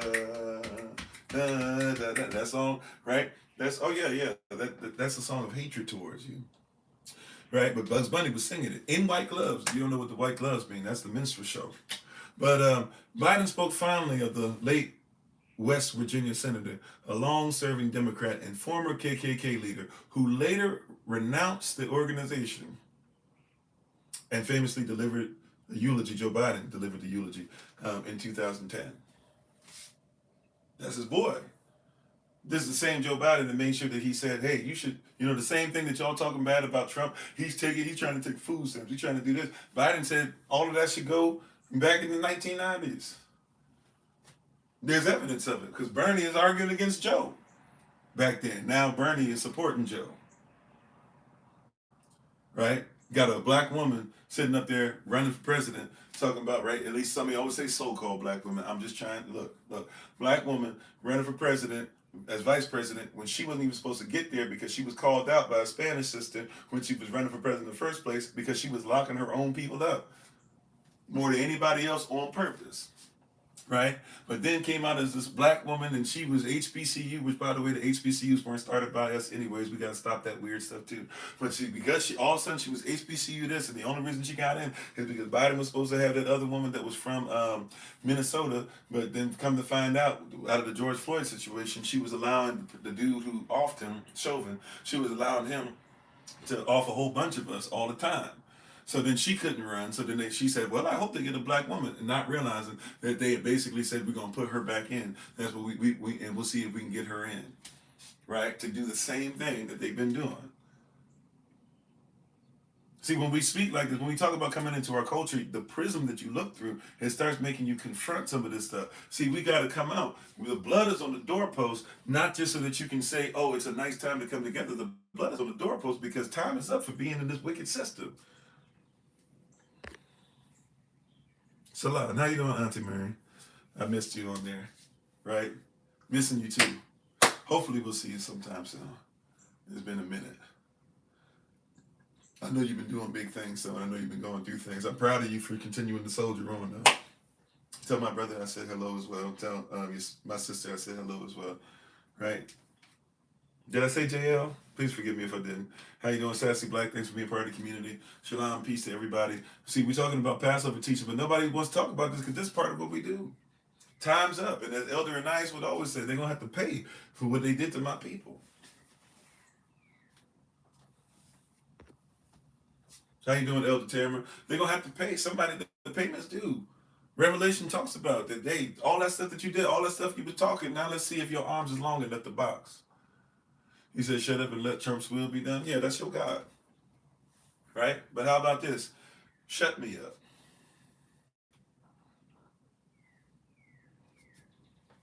I ain't got time for punks today. Shut me up. How about this? Be cursed. Because anybody who want to baraka, you see what I'm saying? When you talk like this, punks come on here who can't even do anything but hide behind screens. Because these cats would never say this stuff to my face. I promise you they wouldn't. These cats got my number. Like, I don't put this stuff out. You could literally make sure that you contact me. Some, to give credit, some do. But these cats got my number. It's out there. You could literally just contact me and we could talk back and forth. Now, if you talk like a fool, I'm still going to hang up on you and I'm going to block you. But I even give you that opportunity. But these is punks. These is cats that could never, and by the way, couldn't even argue a point because they can't even say hello. When somebody can't treat, this is something I learned a long time ago, beloved. If somebody does not even have the ability to greet you, then they don't have the ability to debate. Because debate always comes with rules. And these cats are unruly. When you unruly, you can't debate. Straight up. Straight up. See, and we live in a system where persons swear up and down. See, they have been unruly. They have had nothing to govern. They have told you that they live by the Bible, but have never lived by it. They've told you they live by Easter, and Easter is worshiping the moon. And the moon moon spirit, the moon deity, a woman that said that she was from the moon in an egg, and that her son, who she had married while still being sexually promiscuous, after her son dies, she continues in her sexual promiscuity, and then tells you that she got impregnated by her son, who is now the SUN. See, y'all be talking about the SON as the SUN and talking about that's what. No. That's a wicked thing where a woman came up with something to try and keep power. Samaritans, right? Ishtar we would call her Aishatar, but as today as you would call her Ishtar, and you still celebrate her on Easter and try somehow some way to put it. See, if you talking about coming out, we got to come all the way out. That's bondage. Why would you celebrate Easter, which has nothing to do with Christ? Christ is upset with you. You said we're buffering? Okay. We're going to change it up then. Right. Hold on one second. But Christ is upset with you for celebrating Easter, Ishtar. Why would you celebrate a... He's upset with you for celebrating Ishtar. He is. Why would you celebrate Ishtar? She's anti-Christ. If you know who Ishtar is, then you would also know that Shem fought against Ishtar.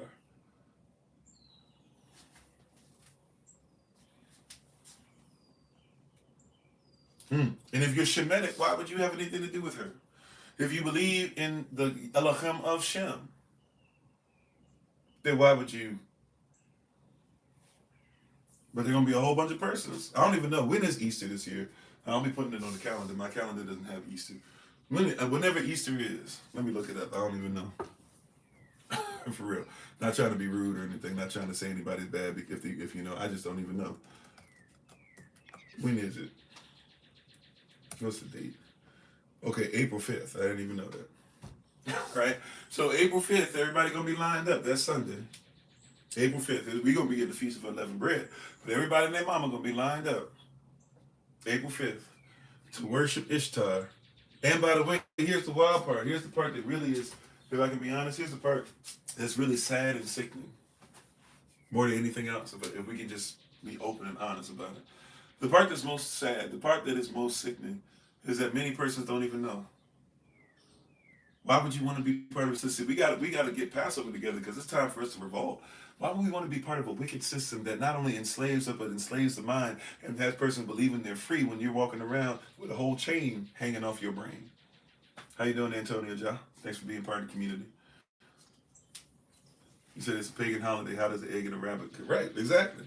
Even when I was going to church, I wasn't raised in church, but even when I started going to church, and I went to church faithfully for a little bit, even when it was very clear the last 7 to 10 years that it wasn't going to stick.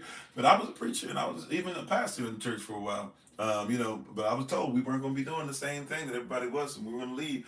And I knew who I was, and I knew about, I would say Yeshua back then.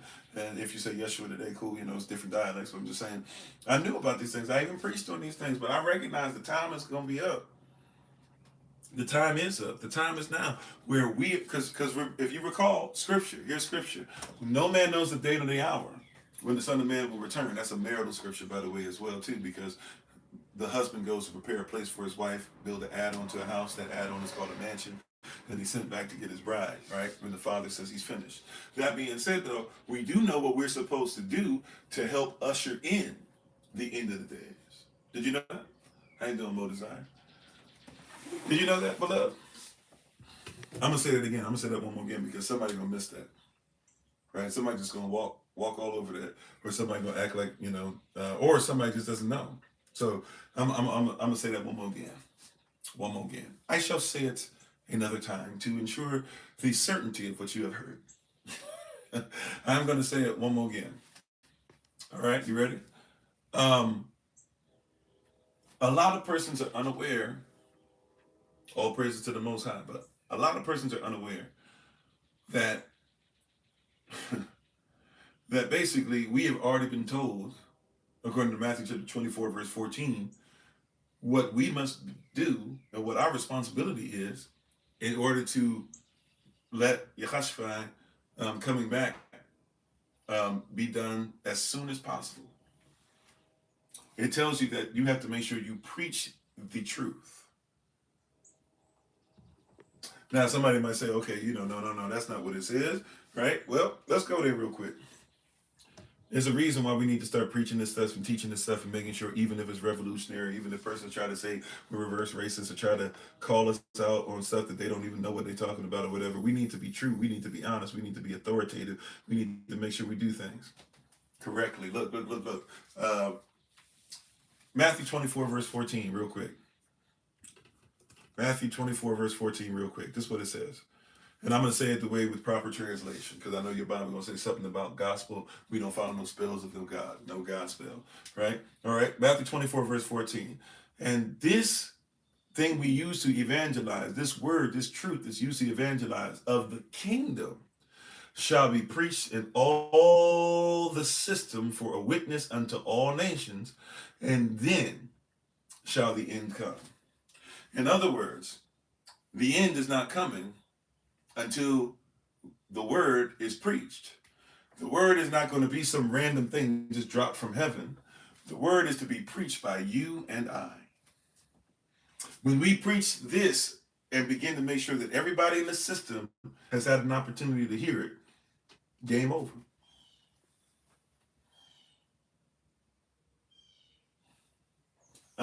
Matthew 24, verse 14. By the way, in order to do that, the verse before tells us you better be ready to endure. Matthew 24, verse 13. But he shall that endure unto the end, the same shall be saved. So those that are saved, because we have endured unto the end, no, there's a prayer of salvation. Salvation and saved ain't even the same word. But for those that shall be saved, who have the same logic of the Lord, if he is your Lord, and you carry his logic and you preach it, then if you can endure long enough, while you're enduring, doing what? Making sure that the word is spreading through your actions. The word is spreading through your lifestyle. The word is spreading to your children generationally. The word is spreading, removing generational curses. The word is spreading where you're breaking the code because now you know what the numerology and the characters and the culture says and states connotatively and definitively as far as denotation, right, as well, right? Make sure that you're preaching the particular word that's used to evangelize. Whenever you see this word gospel pop up in your Bible, it simply is saying that we're supposed to use the truth, the law, to be evangelized. That's what it says. It's evangelu or evangeliu or something like that, but it's evangelize. That's all they're saying. What we use to evangelize, should be the word that comes from the kingdom. If we are truly saved, we will use the word that is from the kingdom and nothing else. If we are using anything outside of that, we are not in the kingdom. Mm-hmm. I know. It hurts. It hurts. Because somebody told you, oh, no, you don't got to do much of anything, and you don't have to be a Bible thumper, and you don't have to tell anybody your lifestyle. Why would you tell anybody your lifestyle? Nobody needs to know this, and nobody needs to know about that. No. Use this particular message to evangelize, and then the end will come. Christ is going to do his part as the bridegroom, right? As the husband. You're supposed to do your part as the bride. Uh-oh. He gonna do his part, but what about yours? Anybody in a marriage, a kingdom marriage, you know this, that both sides got to do their part. You thought you got in a marriage and you thought that your marriage was just as many persons do. Hey, well, I'm fine. I'm just dead. My husband gonna take care of everything. I ain't got to do nothing. No. You still got some stuff you're supposed to do too, sis. You got some stuff you're supposed to do, Israel. You got some stuff you're supposed to do, wife. You got some stuff you're supposed to do, kingdom. Yeah. I mean, he could just do everything, but then that would make you a robot. But if you have free will, then you got some stuff you're supposed to do. With free will, with great, what they used to say in Spider-Man, right? It's really a biblical principle in Spider-Man. With great power comes great responsibility. Okay, you got a responsibility, bro. Sis. We ain't just supposed to be doing nothing. Well, some glad morning when this life is over, I'll fly away. I mean, yeah, that's nice and everything, but you got a responsibility, beloved. What you doing with it?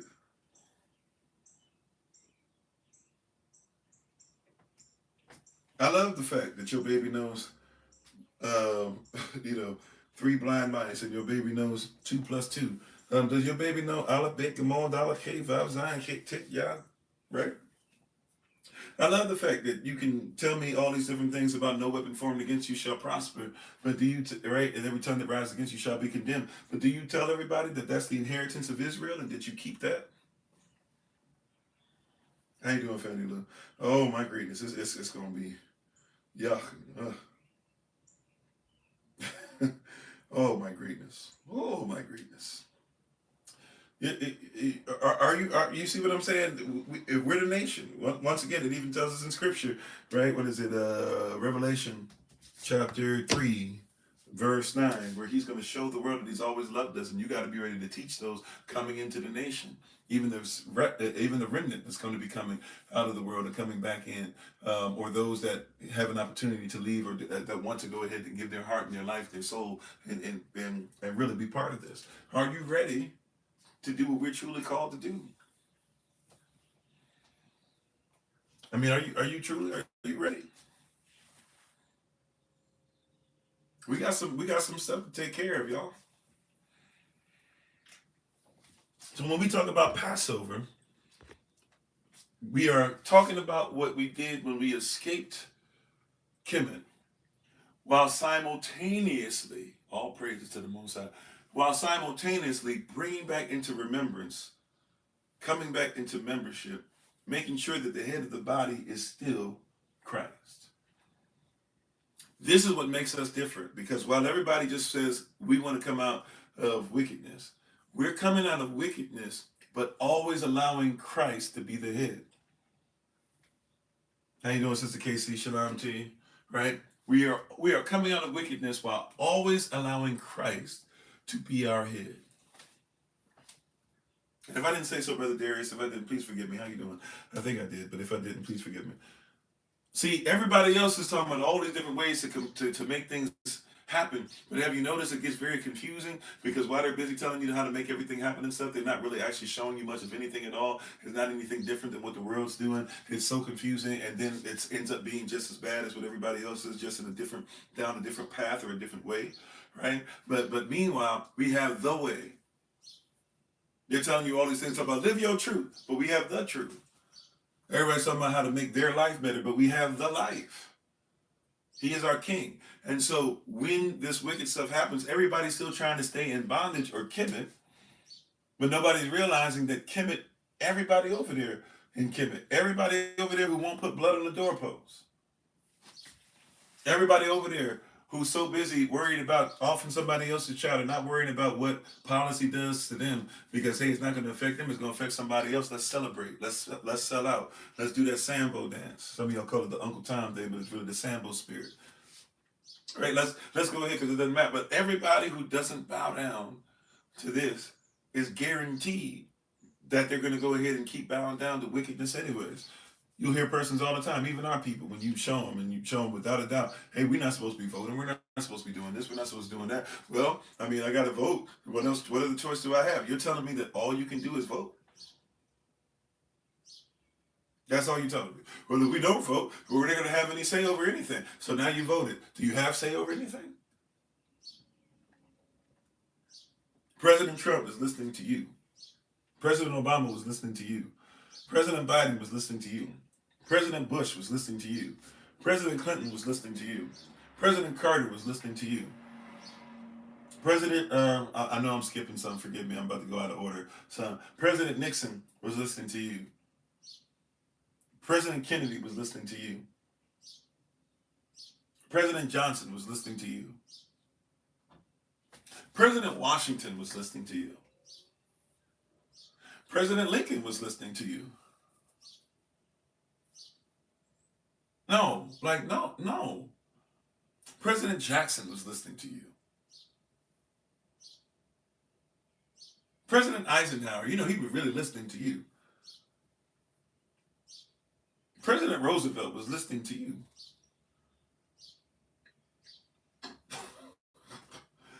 I mean, at some point, we got to stop this weird, right? Like they don't even work for you. I don't care if you gave $55 to them. They don't work for you. You think your $55 came before somebody's $5,500,000? Or 5,500,000,000, excuse me. How you doing, Nacho? You know, we have this weird thing. We're supposed to come out of Kemet, out of Mizraim, out of bondage. Why are we fighting for her?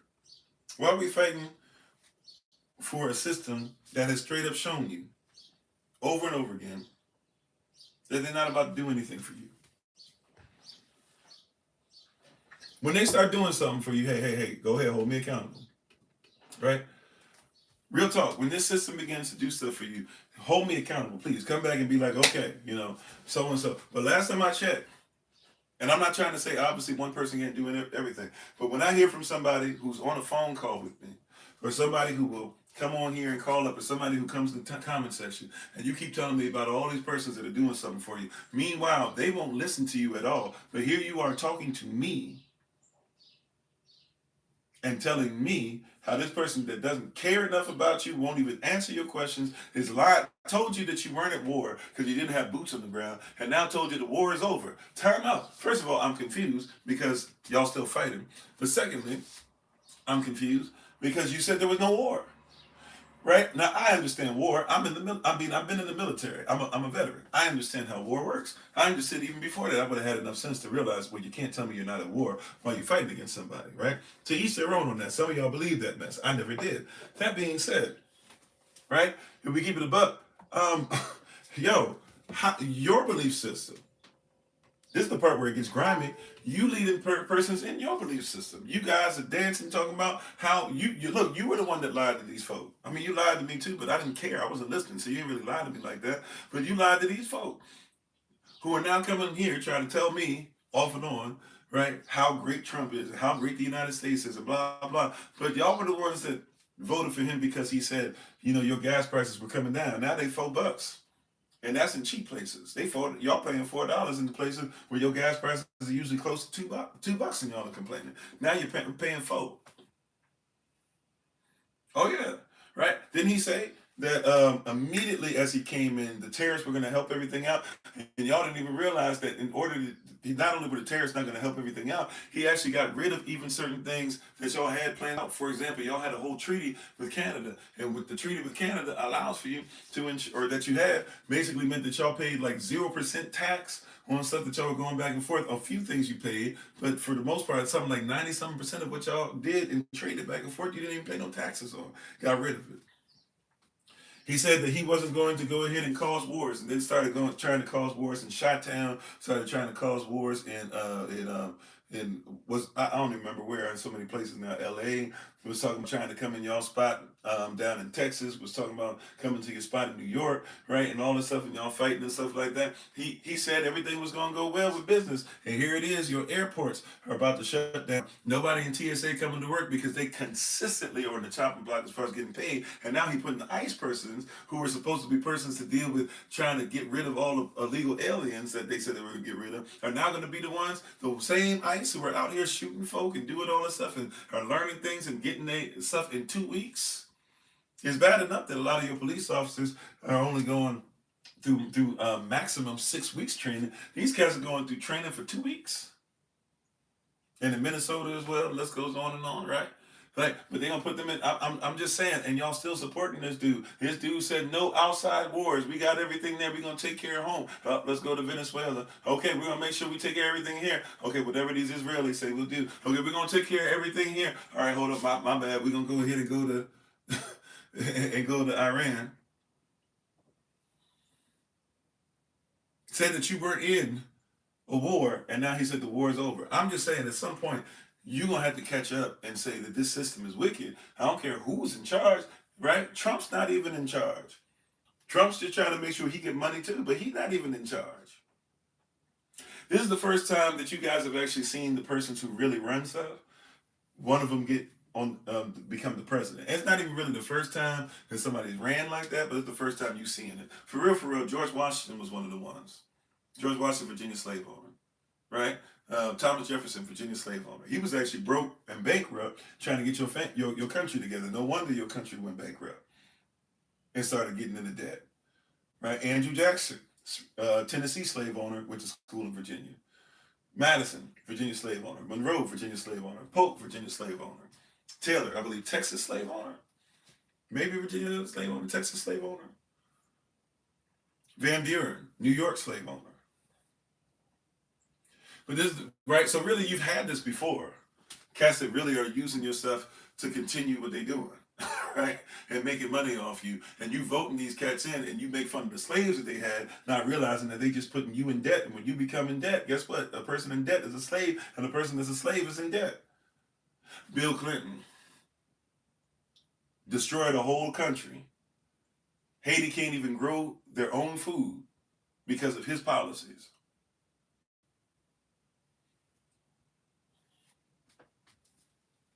But the Clinton Foundation and the Red Cross can come over there and fix something. How you doing, babe? My wife is on the Honorable Anna. As always, check her out on TikTok, YouTube, her website, and Pinterest at Bloom and Flourish. Not A&D, the letter N, Bloom and Flourish. She's a healer, herbalist, chemist, and biologist by degree.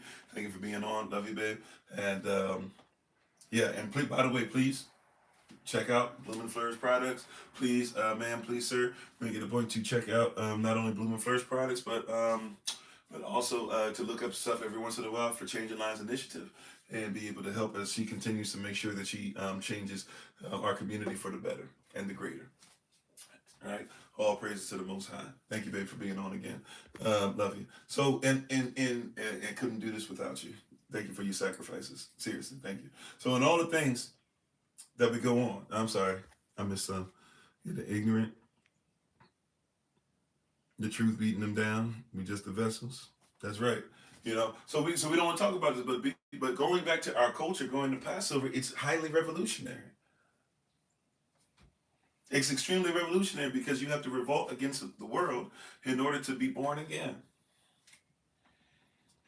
You have to say that it's time for me to leave Kemet. It's time for me to leave America. I'm not even talking physically. I'm talking about your mind. Some of you could have left America a long time ago, but you would have still went somewhere else and had the same mind. They know this. This is why you have a whole spot named Liberia. You have a whole capital named Monroeville. Look at Monroeville, right? And those people went through some of the worst and still are going through many atrocities, but went through some of the worst atrocities in human history because all you did was take persons that were enslaved, took away and stripped down everything, took several cultures that don't even recognize anything except being enslaved to you, and now said, okay, cool, y'all go and try to live after we've torn you down and taken away who you are. And then put them back with the people that you were tearing down their place too. That's why you had a place to put them, because you had already started to mess their place up over there. If we don't get the mind right, they can put you in the midst of a $5 million property right now. It'll look like it's, if somebody don't know what they're doing, if somebody doesn't have access to things, if somebody is not a producer, right? This is where we got to stop. You got to be real even about ourselves. If we don't come out of some of this foolishness, it doesn't matter where the Most High puts you. You're going to end up having your situation look like what you tried to escape from. If we don't put the blood on the doorpost right now, how you doing, Zephaniah bin Elachim, right? If we don't start putting the blood on the doorpost right now, we're gonna have a problem. If we don't start recognizing what our culture is and our languages and what the Bible told us, and that we are the people, and that if anybody's going to come in and be grafted in, that we must first have a standard. And all our getting, anything you're getting from today, get an understanding, get a standard to be under. Am I saying, if what I'm saying is biblical, what I'm saying is righteous, what I'm saying makes sense, and then study it. Make sure you don't just go off of it because of what I said, but become a student, become astute even at it, but become estudiante, become a student of it. And when you become a student of it, that means you become disciplined by it. And when you become disciplined by it, that means that the discipline comes from a master or a marach or a more or a teacher, right? And if it comes from a teacher, the teacher is supposed to be a master. That means he's supposed to be a better disciple than anybody else, or she. Right? And as you go under the teaching, that's what causes you to become a disciple, because you cannot be a disciple unless you are connected to or under somebody who is teaching it, who is disciplined enough to not only do what they do, but to do it in a manner, or to break it down in a manner to where you can do it for yourself. This is what makes teachers some teachers better than others, is that they have the opportunity, right? For example, Michael Jordan, And I'm not here to argue with you. I go back and forth. I vacillate on this very much, for real, for real. I could care less who. But Michael Jordan, by many, is considered to be the greatest player to ever play. But that man has not had one group that he's been in charge of be able to reach what he's reached, right? And this happens with a lot of great players because they can just do something. And even he was very disciplined, even though you could say he wasn't very disciplined in certain aspects of his life. But as far as practice and court stuff and things like that, and his technique and everything, he's very disciplined. But he's not a master of it because he's not so disciplined he can teach somebody else. Right? And we want to become masters of this domain, masters of the holy days, masters of how we operate, masters of the culture, master of language, master of what we wear. And if you're not one yet, that's fine. You'll develop into it. In the meantime, though, be disciplined. And see, this is where a person really gets there, because if we're talking about revolting from the world and the world becoming revolting to us, then you must recognize then that the world can no longer be your teacher.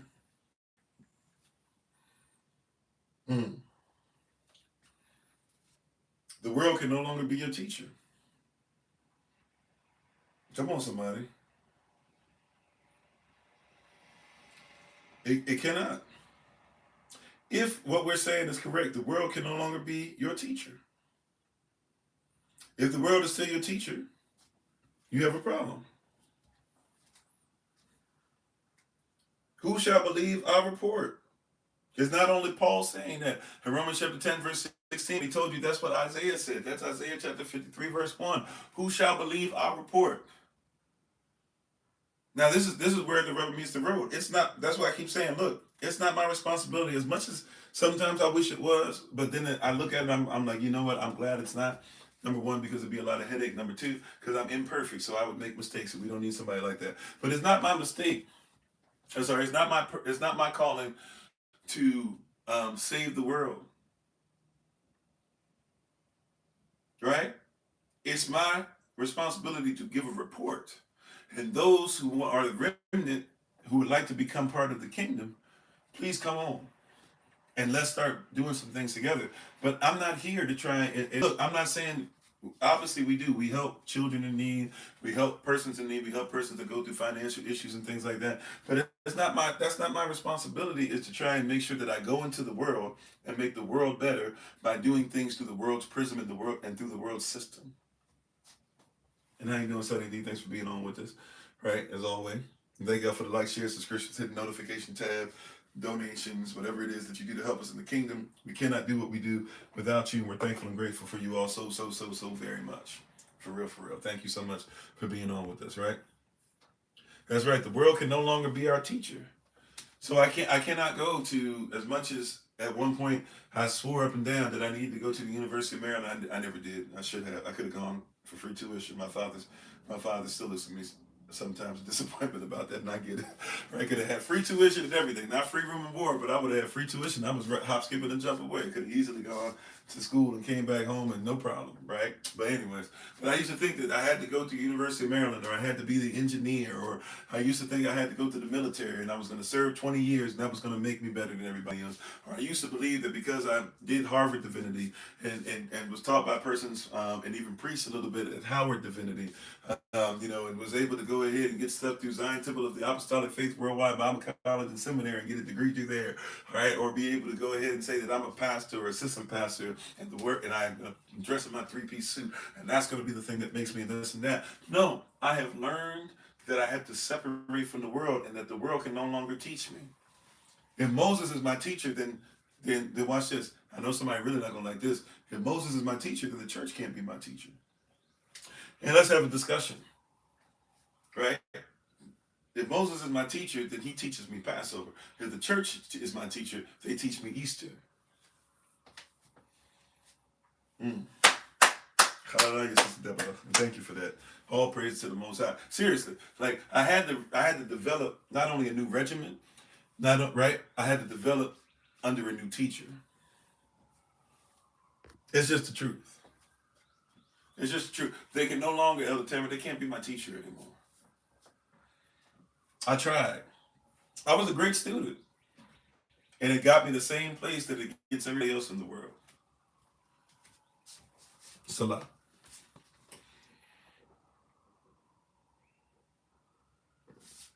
Real talk. They got me the same exact place everybody else in the world gets.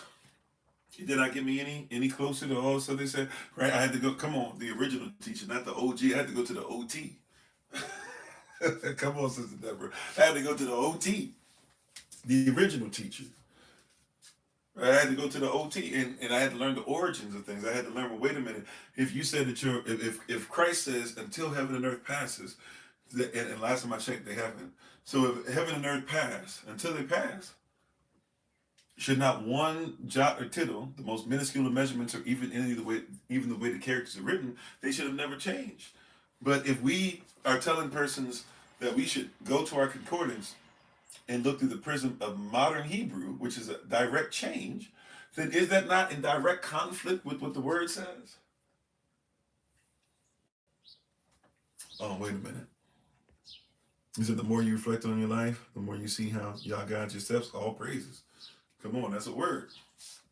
Right? But I had to start thinking to myself, wait a minute, hold on. So the more I go to so if the word should never have changed, and the Messiah said that, but we keep changing it and keep coming up after version after version after version, and nobody's interested in going back to the original. And if the Bible says we wrestle not against flesh and blood, but against principalities, and I know that a principle is a foundational thing, then I looked up, and not only that, but it's an original thing. And then when I look up the word, even in the Greek, the word in the Greek they're using there is arche, which is the beginning of archaeology. And so then I realized, well, wait a minute, hold on. If it's arche or archaeology, archaeology means the logic of the study of what is original, because I used to think it was just like a geological type thing.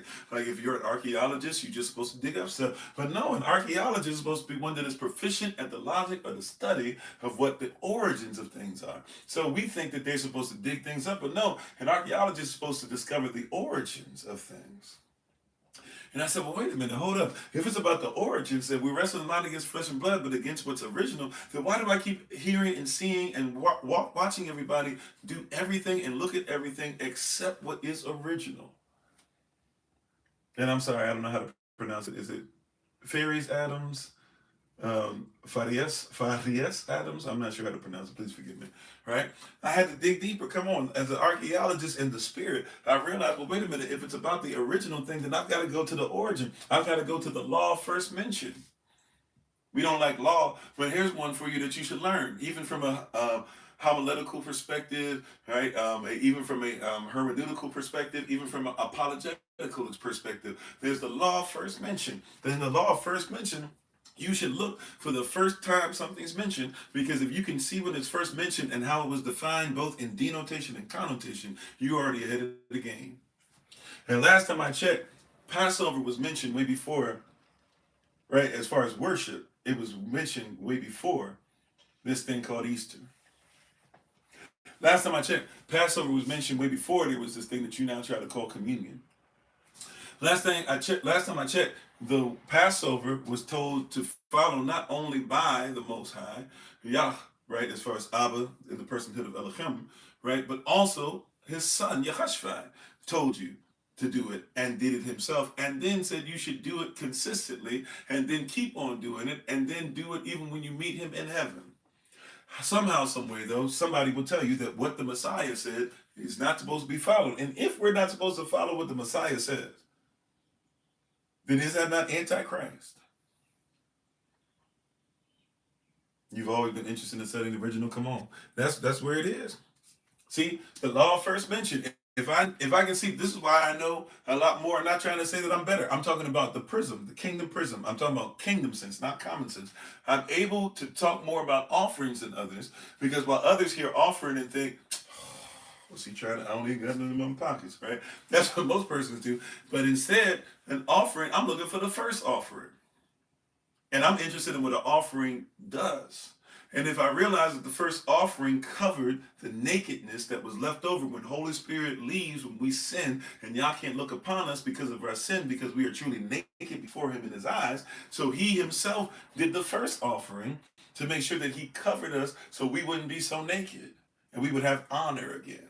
But when I find out that's what an offering's about, well, then now I can have a different perspective when somebody starts talking about offering services, offering of self, right? I beseech you, brethren, by the mercies of Elohim, that you present yourselves a living sacrifice. I have a different thought process. See, now when I start talking about offerings, then I start looking at the origin of things. But wait a minute, how do you build an actual altar? Because a person just said, come to the altar right now. You know, you need to come to the altar, come to the altar right now. And everybody just runs up.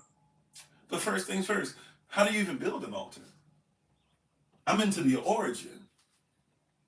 And see, as I do that, I begin to start realizing how revolting this system is. And I start to look to the system as a revolutionary, as I should. When you learn to love yourself, this system, watch this, I'm gonna help you with something. What about this system says that you should love yourself?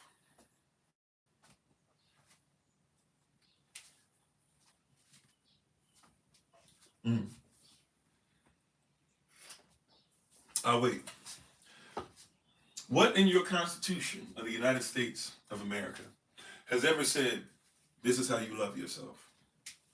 This is how you honor your wife. It tells you how to do business.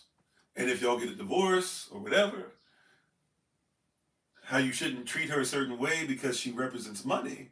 But what in your system? See, in the Constitution of the kingdom of heaven, and the Constitution of the kingdom of Israel, and the Constitution of where heaven meets earth, and the Constitution of Yehashua Mashiach, and the Constitution of Yehava Elohim, and the Constitution that we're led by and taught by Ravak HaKodashim, we have tons of things that talk about loving you. But in this Constitution of the United States of America, when have you ever read about loving yourself?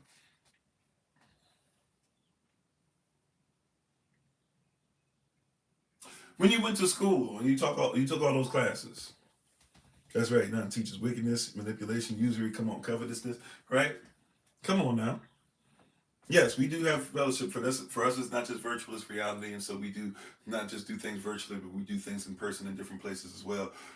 So, if you're interested in some of that information and contacting us, you can reach to us, and some of the information is in the description.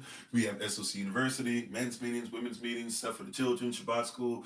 We meet up. We have Passovers, and we happen in a few different places. Persons that fellowship on their own. We have persons in different regions of the country trying to develop the ones that are in the world a little better. But yes, we have a lot that we do. Which Bible did we follow? The only one, the true living one that is the truth.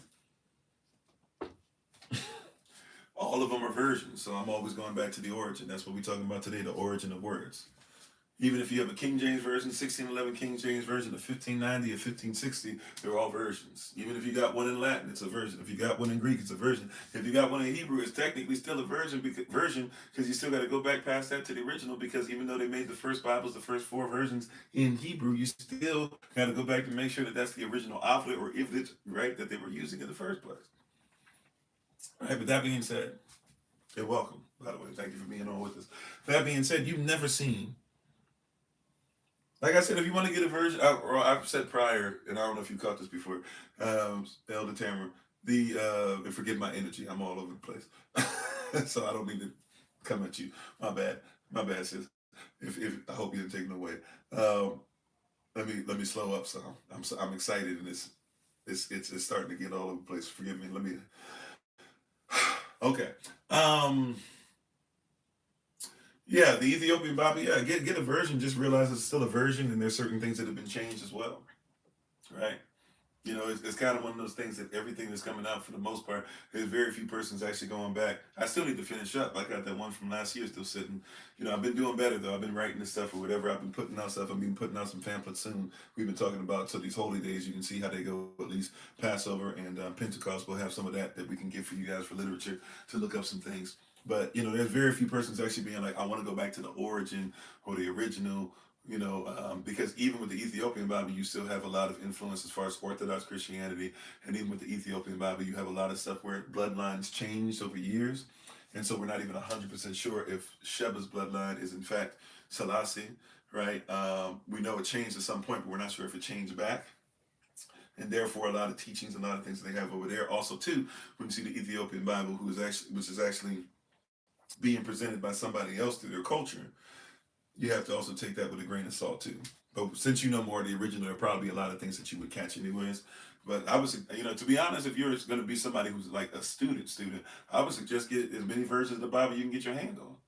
Especially nowadays, because they try to take everything and make it virtual and scan everything into a system. And at some point, it'll be like the Book of Eli almost. I hope not like with the blowing up of everything, but I'm just saying it'll be like the Book of Eli in the sense that you won't even have anything except persons who just got it in their mind. And then there'll be one book, and somebody will try and get that to be able to use it and abuse it and stuff like that. So we need to have as much as we can, and we need to make sure that we, as especially you as a woman of Yahweh, the preacher that you are, you need to make sure that you have that stuff down too, for real, for real.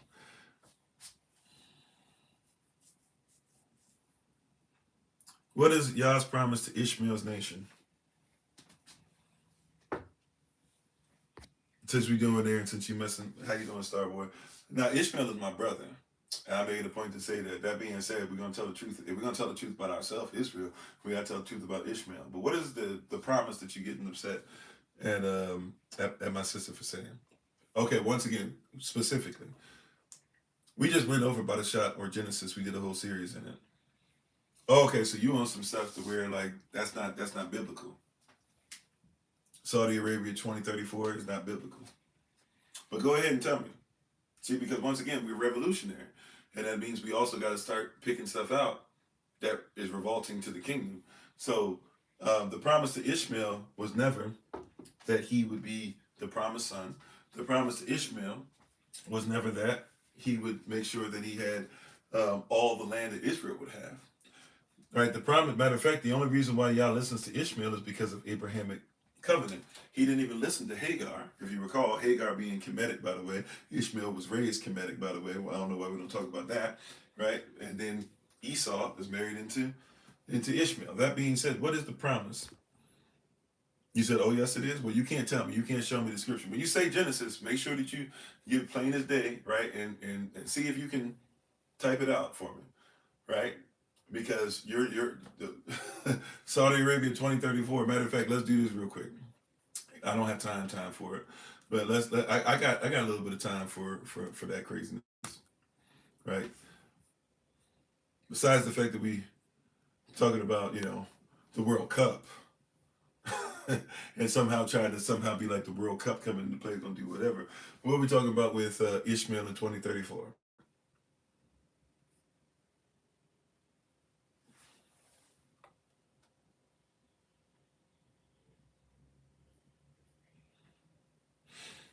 I mean, if we trolling about the word, then we can go ahead and change the word like that. I mean, our discussion is stuff. Anyway, so it's just a troll, y'all. We're going to leave it there. All right. Thank you, no thank you on that one. Right? We got it. We gonna let that pass for today. Right? But anyways, it's always interesting too. A person will come on, show me in the Bible, show me in the Word, but nobody do the. I wish persons would extend the same courtesies that they say is the love that they deserve. You know, I hope persons like that, are doing that in their marriages and stuff. And you better give me this, and you better give me that, but you're not gonna give anything back. Anyways, where were we? Where were we? Oh yeah. So hear what I'm saying, beloved. We have been put in a situation, right? We have been put in a situation, beloved, where we have to really be in position. Right? We have to really truly be in position. I'm not sure what that matters for us as Jennifer, but I mean, Jennifer Simone. I'm not sure what's going on there, but hello, how are you doing? But we have to recognize that we're in a position to where we've been lied to about these things, and we are going to come out of the world, and it's going to be revolting unto them, and the world should be revolting unto us. You said you read the Torah, okay? So you read the Torah. What does the word Torah mean, Sister Jennifer? We're talking about Passover and Passover. Oh, he was getting the trolls out. Yeah. So, and I'm not coming at you. I'm sorry. Once again, my energy is all over the place. I'm trying to get myself together, so please don't take it no way. I can feel it. It seems like let me slow down.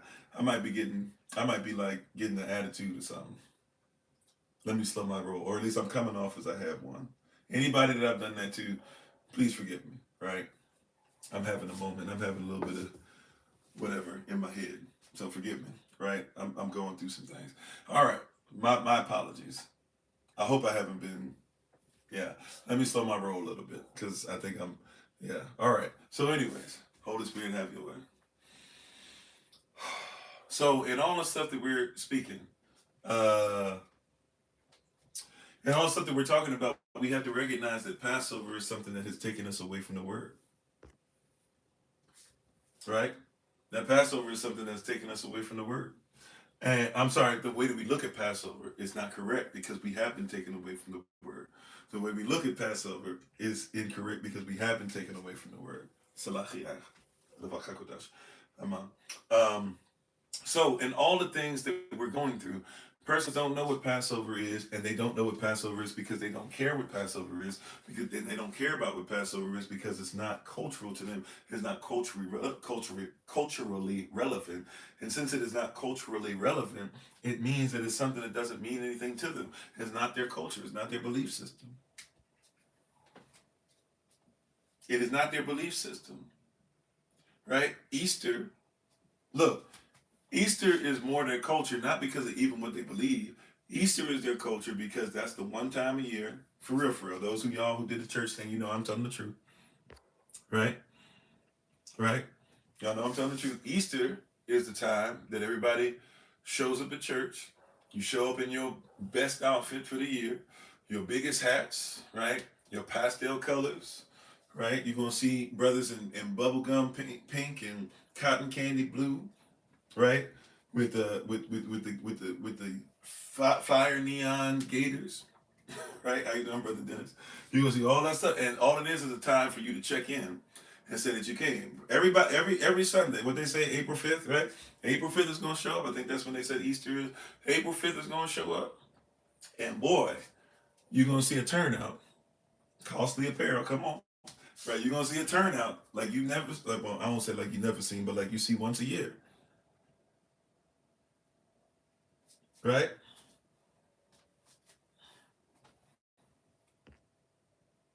Well, okay. Well, welcome, Sister Jennifer. Right. So y'all has it must be right. You're gonna look for a turnout Easter Sunday. After that, it's gonna go right back from many of these places to what they normally see. So you have a place that maybe you got 10, 15 person to come. All of a sudden, Easter Sunday gonna show up. Easter Sunday for them is like New Year's resolutions. Right? Everybody gonna show up and they're gonna pop up and everybody gonna be prayed over and everybody gonna cry together. It's gonna be very emotional. The music gonna be there, and persons who normally musicians don't even show up. Right, but all of a sudden, all these churches will have all this money in their account for everybody to show up, and next thing you know, right, and the hats are gonna be so big they're gonna have to come in like this, and the hat gonna be on the side, and you're gonna be wondering how's the hat not coming off, but they got a staple to the wig, and how's the wig not coming up? With the wig is, I don't even know how sisters do the wig thing. Y'all have to explain that to me. But you know, all that stuff Mama gonna have, and her hair all of a sudden gonna be looking real nice and dapper and all that. It always does, but she gonna be look straight, and her place in the pew gonna have her name cemented in it.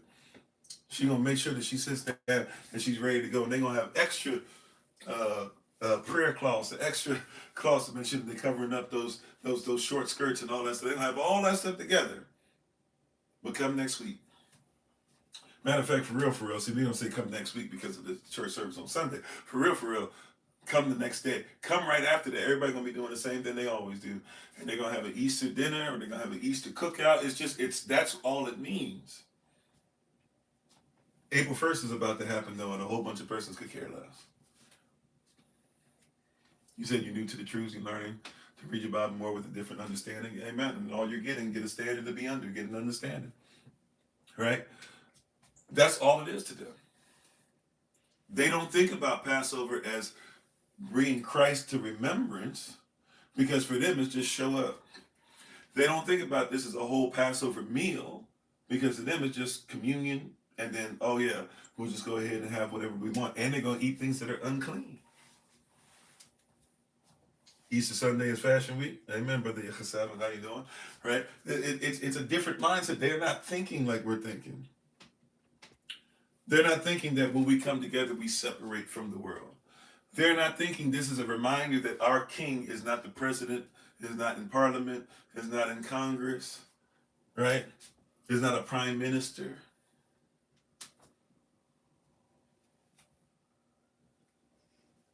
And thanks for being part of the community, chosen one. But we have a different context because this is not just like I even say in the virtual thing. For us, it's not just virtual. This is reality. For them, it's a virtual thing that they put on. They put the green screen behind them and they go through this stuff or whatever. And then once it's time, they can go ahead and show everybody the real. Hey man, you know what? I've just been out here in the Sahara, right? I don't have nothing to eat, nothing to drink, this and that. But for those of us who have a crown, come on, that are waiting on us, that in eternity we're already wearing. We as royalty under the royalty. We as malachi at malachi, or malachi at malachi at malachi, right? Which is the female royalty and the male royalty under the king. We operate different. See, our Father put this in order. We're supposed to see. Here's the deal. Once again, born again, coming back into reality, coming back into the nation, transforming through the renewal of your mind. We were supposed to be raised with this from birth. That's why you got to be born again. This was supposed to be. You were supposed to know the olive bit when you were holding mama and daddy's hand and they had to reach down like this to walk with you. You were supposed to be trained to be a husband and a wife from birth. That's why when it talks about the mystery of being with Yah, Paul says, I speak a mystery, but I'm speaking concerning the relationship of Yehoshua and the assembly. If you know how that relationship works, you know how your marriage at home works. And right after that, then he starts to pin talking about, and if you know how that works, then you know how as a child you were raised to be obedient to your parents. Why? Because your parents were supposed to be the image, right, in your life for you, at your young understanding. You were supposed to look at your father and say, eventually, I'm gonna look at Elohim and worship him the way that I look up to my father, except at a more higher level. And eventually, the way that my mama acts, I'm gonna start treating the assembly the way that she does. See, and now that we don't even have marriages that show us the necessity of a father who was so willing to love on us and save his wife that he would put his own blood on the doorpost and become a sacrificial lamb. But every time he become a sacrificial lamb, don't worry about it. The Most High has him and will raise him back. Every time that we as fathers, every time that we as husbands have to do things on behalf of our family, everybody in the world might come down on us, but the Most High will continue to lift us up and continue to put us there and show the world he's always loved us. And the wife is supposed to honor that and supposed to realize who he is and the fact that he does that. If we were raised in a society, in a system that did that, could you imagine from birth, right? There would be none of this tragic stuff that's going on. Where I listened to something today, I was hanging in there, and I thought sis was really about to say some stuff. She was saying some real stuff, but at the end, it hurt me to the core because it reminded me of how much the world has taught us to hate each other. It really did. It made me so sad when I heard it. I was listening to this sister, and she was spitting facts. Don't get it twisted. Because some of y'all wouldn't have thought she was spitting facts at all. She was spitting facts for real, for real. But man, she got to this one part, and I was so sad. Because she was talking about a real thing, which is so there was this young man who was talking about black folk. He doesn't know what he's talking about, but, he was doing his best. And he was trying to talk about how, black folk don't know, or black persons were not allowed to vote in the United States of America until like the 1960s. And she came on. It was real nice at first too. She came on and she goes, well, I want to correct something, and all the stuff he was talking about. I want to correct what he said because black or women, so-called white women, were allowed to vote. So when you talk about persons such as, who's the woman that's on the coin? Susan B. Anthony. Susan B. Anthony, when she was asked, would you help black men to be more consistent and help them in their vote since they weren't really getting their right to vote upheld? Susan B. and she was like, I'd rather get my right arm to help black men to vote.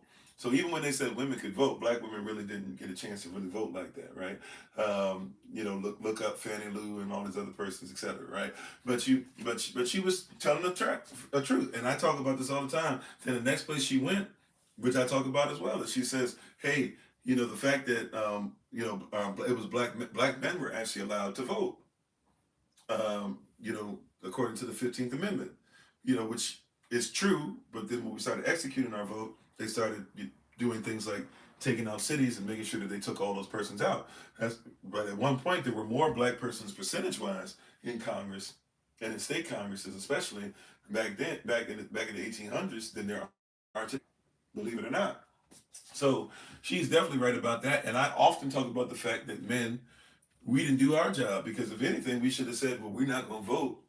If you believe in the vote being all that, and you believe in being black and the black, you should have said, we're not even going to vote until our sisters vote, or we're going to make sure that every time we vote, we bring them into the conversation. But we as so-called black men wanted to be so much like so-called white men that we were willing to go ahead and just do whatever we could. And anytime they said we could be like them, well, hey, their women can't vote, our women can't vote. Hey, it's the same thing. Who cares, right? We're getting the same stuff. We don't care if they get their stuff represented or not. We don't care if they can have bank accounts without our names on them or not, right? Right? That type of mindset. This is where she lost me, and this is where it hurt me. Because I watched this whole video, and I was like, yeah, okay, sis, you throwing fire, blah, blah. And then at the end, she says, so this is why we can't worry about black men, and black men can't really get anything done. And she's a sister. And she hits with, this is why we can't trust them, because you guys have been voting, since for 100 years, and nothing gets done. So you guys obviously don't care about the political climate, or we can't trust you to do it. And I was like, wait a minute, you did all that to just say why black men and black women should keep fighting? Like I got a headache. I still got a headache from it. Like I felt sick to my stomach. I listened to this whole thing thinking this, I'm ready to share it and post it. And then I'm like, wait a minute, you did all this just to be able to continue our being in bondage? You don't think in slavery, you don't think when we were in Kemet, you don't think when we were in Assyria, in Babylon, in Persia, in Greece, in Rome, in Christian nationalism, you don't think that in all those places they didn't want us, or they wanted us to love each other? You don't think that they actually went through a process of making sure that we didn't love one another? In your mind, you think that everything was fair and on board? You think that black men actually were voting the way that they were allowed to the whole time? And you think that now it's better, even though we're all getting the same thing and being mistreated, and now we fight each other more? You think it's better? You think that they weren't taking black men out of the home in the 1920s and the 1930s? You don't know that history, and how they were starting. They didn't make it official yet, but they would come to people and they would say, hey, we'll give you guys $20 extra a month if daddy just leaves. And daddy and mama who are struggling said, oh, okay, well, we'll just figure it out how daddy can come through. We'll come visit daddy from time to time. We're fighting to stay in bondage, and the enemy is smiling. We're fighting to stay in Kemet, and the Satan is dancing, doing that rain dance that we call the shout. Right? The enemy is dancing. He's loving it.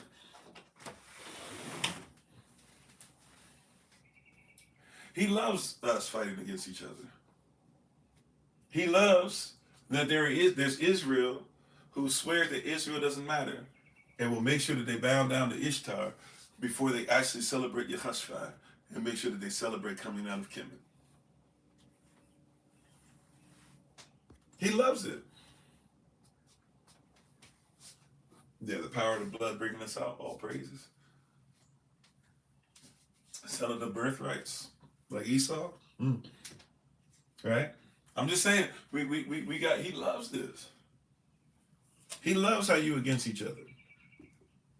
He loves how you're against each other. Can we explain what Passover is? Sure. We talked about that more extensively yesterday already. But basically, and we talked about it already to start, to be honest, and we're still talking about all the different things. That's why we're taking 7 days with this. So this is day number 2. But that being said, Passover, Pasachi, which is the way that we would say it, Avli, or in Hebrew. It has now become known as Passover, but Pasachi, which is the Sephardic or the original pronunciation of the Avli or the Hebrew, is basically 3 characters. Pa, Samachi, Chi. I'm sorry, Pa, Samachi, Chi. In modern Hebrew, you would say Pe, Samek, Chi. I'm sorry, Pa, Samachi, Chit. There it is. And then you would say in modern Hebrew, Pe, Samek, Chet, or Chet, even some would say in modern. Now, in what that means in characters is that there's a word that's spoken, right? A seed that's been planted in thorny ground that will be our protection. In other words, let my people go was spoken. And the word, the seed, the lamb, and even the lamb that is Christ has been planted, even in the thorniest of situations. And we have become protected. Even when Kemet tried to come and take us back, we were protected. Even when the 10 plagues came through, we were protected. So we're celebrating, right, even as now the 10th plague is about to take place, that now the Most High has promised we're going to leave bondage and we're going to be able to start our journey towards the land of Canaan, where if we were not disobedient, we would have actually gotten there way sooner than 40 years. Right? We would have been in there in some weeks, but disobedience, right? Non-belief, non-faith, not doing the works that we're told to, that we say we believe in. That being said, Passover is therefore we're told to keep it no matter what. We're given this by our focal verses for this week will be um, Leviticus chapter 23 verses 4 and 5, and it's flight or passage in Spanish. Yeah, it would. It would make sense because it's a very, well, yeah, amen. That would make sense. So pasaje means flight. I didn't know that specifically. So in Espanol, someone said if someone says como se dice flights, I could say or passage. Does it mean flight like plane? Like como se dice plane in Espanol? I could say um, pasaje. Not plane, but I guess if somebody talk about flying in avion, I could say like pasaje. Is that I don't know if that's the reference or not. I'll try to see if I can remember and look it up. But so like to fly, or like fly or flight or flee. So that type of flight, not necessarily flying, but fleeing. I just want to make sure I don't use it wrong. Either way, I'd like to be able to add it to my verbal lexicon, if you will. But that being said, my verbal Rolodex. But that being said, so to dip out. Okay, so it's not fly, it's to dip out. Okay, all right. So yeah, so I remember that, to dip out. So it actually makes even more sense, right? So more than likely, and once again, here's another thing we forget: Spain was actually under Moorish control longer, and if you can include that with Carthaginian control, which Carthaginians are Phoenicians or Phoenicians, and Phoenicians are mixed with Israelite and Canaanite and a couple other cultures as well. So it's more than likely that that word is an original Hebrew word, right? So that's the way they look at it, is pasaje or flight or going whatever. Okay, so you can buy a flight. Okay, okay. Well, I'll work on that. I'll work on that. All praises. Or if I hear it, now I'm like, oh, okay, I know what that is. Amen. So yeah. But in all these different things that we're talking about, all praises to the Most High. Thank you for the word usage. I didn't know that was a thing. All praises. So in pasaje, right? So connotation, it kind of means the same thing in Espanol as well as alfra. So when we're talking about this flight or this exodus, even, right, if you will, that takes place, this exiting of the place, the exiting of Kemet, right? And by the way, Kemetic persons, they leave with us. Cushitic persons left with us. At the end of the day, when we got to Canaan, anybody who's grafted in, including Jericho, persons from Jericho, etc., they all are considered to be Israel. They have to leave those things behind and become part of the nation, right? So on Passover specifically, we come together on that day to do what literally we're told to do, what they did on the day. Once again, I think it's Exodus chapter 12.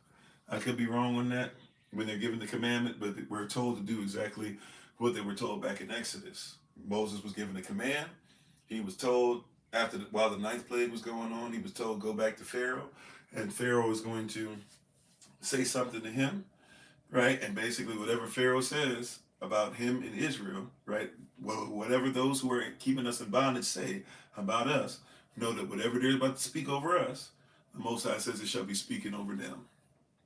And sure enough, Pharaoh, being upset, says, you know what? You're trying to make a fool out of me. I'm supposed to have my father and really who I am. He's trying to say that he is the father and the son. He's saying that Ra is the one who you just canceled out his light in the sky. And I'm supposed to be the son of Ra on earth. And you made me look foolish. So I'm going to go ahead and take you out. And so when the son of Ra said he's going to take out the firstborn son of Israel, the children of Israel, right?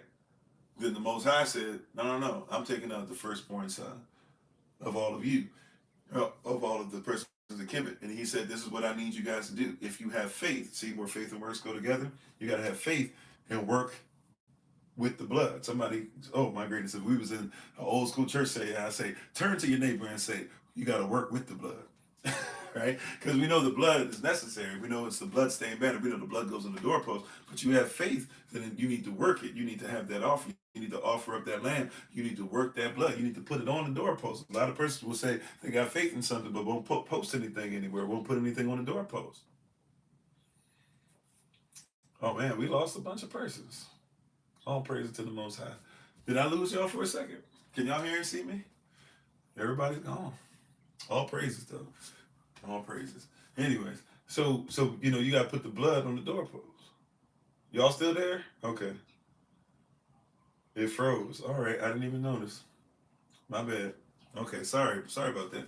Um, so you got to put that blood on the doorpost, right? So, anyways, but yeah, so the death angel is supposed to come, and we're told that when that happens, we're given specific instructions that we're going to leave and escape bondage. So we're told to pick out a lamb, sacrifice that lamb 4 days prior. Sorry, excuse me. Pick out a lamb that will be sacrificed. We're supposed to separate it from its mother, and we're supposed to separate it from any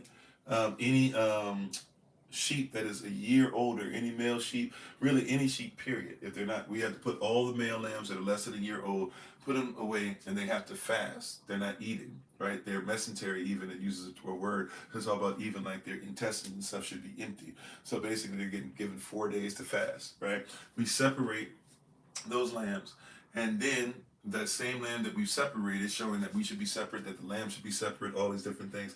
Then we take the lamb the evening of Passover, right? If you do a little bit before, that's fine.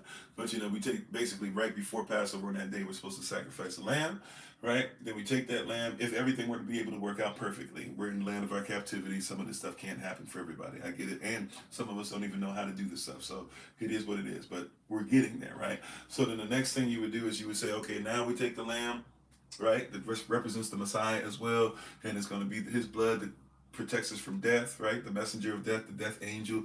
And then we take the lamb on that night and we basically, clear out the blood, make sure all the blood is taken care of or whatever. If persons are a small family, maybe they can share lamb here or there, but we're not eating to get full because we're going to eat to make sure we have something in our stomachs because we're getting ready to go. We've been told, gather all your things, be ready to go, be ready for them to give you things to take with you.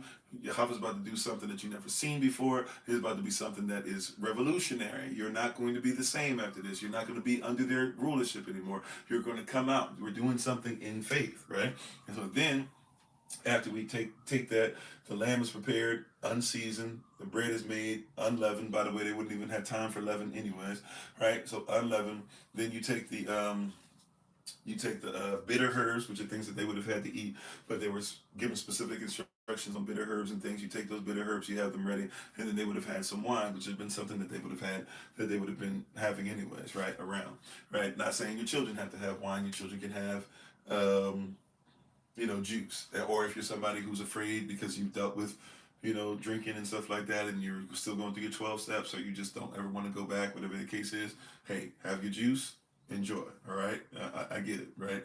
It's not exactly the wine, it's not exactly moving in the cup, but I get it. Okay. So then, after that, then you take those things, we present them to each other. We have a specific way we do it now, customarily and traditionally.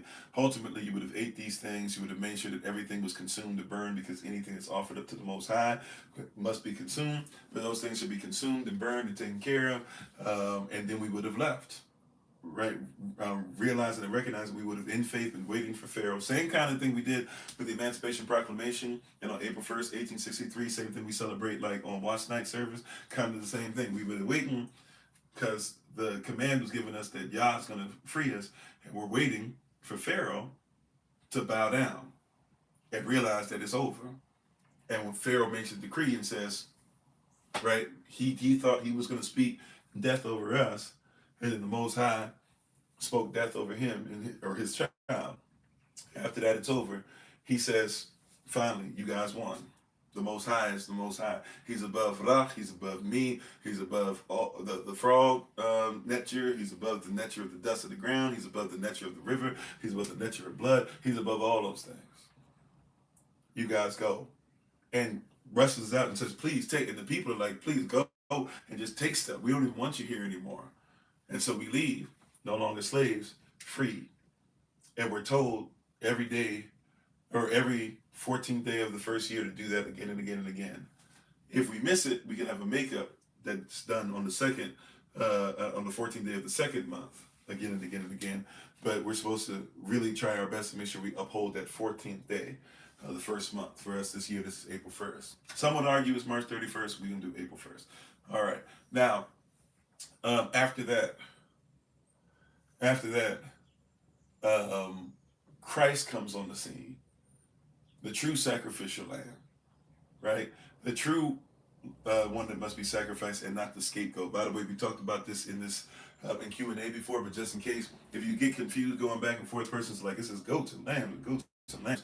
Technically speaking, you can use the word lamb sometimes to also be used for goat, and sometimes sheep and goat are interchangeable because they would be kept the same. But if you look at the context culturally and consistently of what's being said, they're not talking about goats, they're talking about lambs. So even this term scapegoat is technically talking about a lamb. We just say scapegoat because that's kind of what everybody taught us. Yeah, Oklahoma in the house, welcome. Thank you for being on. My night went well. Hopefully yours did as well, right? So we were supposed to have all those different things ready to go, and know that the blood would be shed. So now for us, and persons missed this, when Christ came to be the sacrificial lamb, we were freed that night. Persons were resurrected that night. Israel was coming together. Matter of fact, we continued the holy days, but we separated from even some of the other Israelites that were doing negative things. We actually began to separate and began to do, as Revelation 12 said, to become persons that were separate. And as Revelation chapter 2 and 3 said, to make sure that even if we're in the world, we're not of it. Right, with these 7 assemblies dealing with 7 different things, spirits that are trying to come at us. So we have to have 7 spirits that come from the throne to combat it. Right, we began to do that stuff that night. The problem is that Israelites believed that Christ was coming only to basically defeat Caesar and to defeat Rome and to break Rome. Right, not realizing that we were supposed to break away from Rome by going back to the Word, and that we have a kingdom that's going to be established, that's ultimately going to take over. Right, but that's why everybody, when they saw him riding on the donkey, they threw the palm leaves down and they said, Hosanna in the highest. Why did they do this? They did this because they recognized, oh, he's the king. He is who he says he is, and he's been doing all these things, and everybody been talking about, okay, so this is who he is, and everybody celebrated. The belief was that that Rome would be conquered, not realizing that he would come and resurrection happened that very night. The night that everybody turned on him because you're not getting rid of Rome the way we think you should get rid of Rome, right? His disciples left him. He's left out there by himself, right? His bride, except for 3 women, and then eventually John, right? And I guess maybe the rich man was around if he wasn't there. I don't know if he was at his feet, more than likely not. He kind of out there. And the next thing you know, though, all these things begin to happen where we start to break and we start to come back into the knowledge of who we are. That started, as far as like separating and having victory already. Even if now we get into the times, half a time, we start looking even at what's going to go on later on. Like there's a lot of things in Revelation that start to show us. But everybody's thought process and perception was, well, if he's really the Messiah, then he is the king. He is Yahweh coming down, and that means anybody around him will be vanquished. But that was not the promise. The promise was not, hey, he's coming down and he's just going to snap his fingers and Rome's going to disappear. He's going to snap his fingers and Greece is going to disappear. He's going to snap his fingers and Kemet, or well, at that point, Egypt is going to disappear, et cetera, et cetera. No, it was his son coming down to reestablish covenant. And when that covenant was reestablished, right now, right, the kingdom and even Holy Spirit, we'll see later on the day of Pentecost, Holy Spirit is allowed to come back in, and now we're starting to see a whole new renewal, right, that's really taking place and starts taking place over thousands of years. And if I might just add this thing in real quick too, so that's basically, Passover in a nutshell, and why we do what we do in a nutshell. But one of the things, if I can also say as well too, this is not, and it's going to sound weird to some, especially the way I've been talking about it today, but prayerfully you catch it and it doesn't sound like it's a oversight of some type of whatever. right? But this might sound weird to some, but this is not lost information. That's right. Who wouldn't want to be free and celebrated? Come on. But this is not lost information. This is not new information.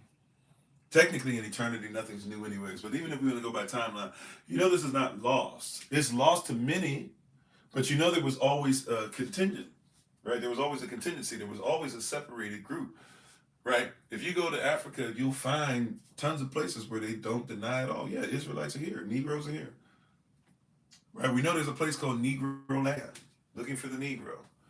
We know that Christopher Columbus came over to Hispaniola and to Cuba, right? To Cuba and to Haiti, Haiti, Dominican Republic, that island as well.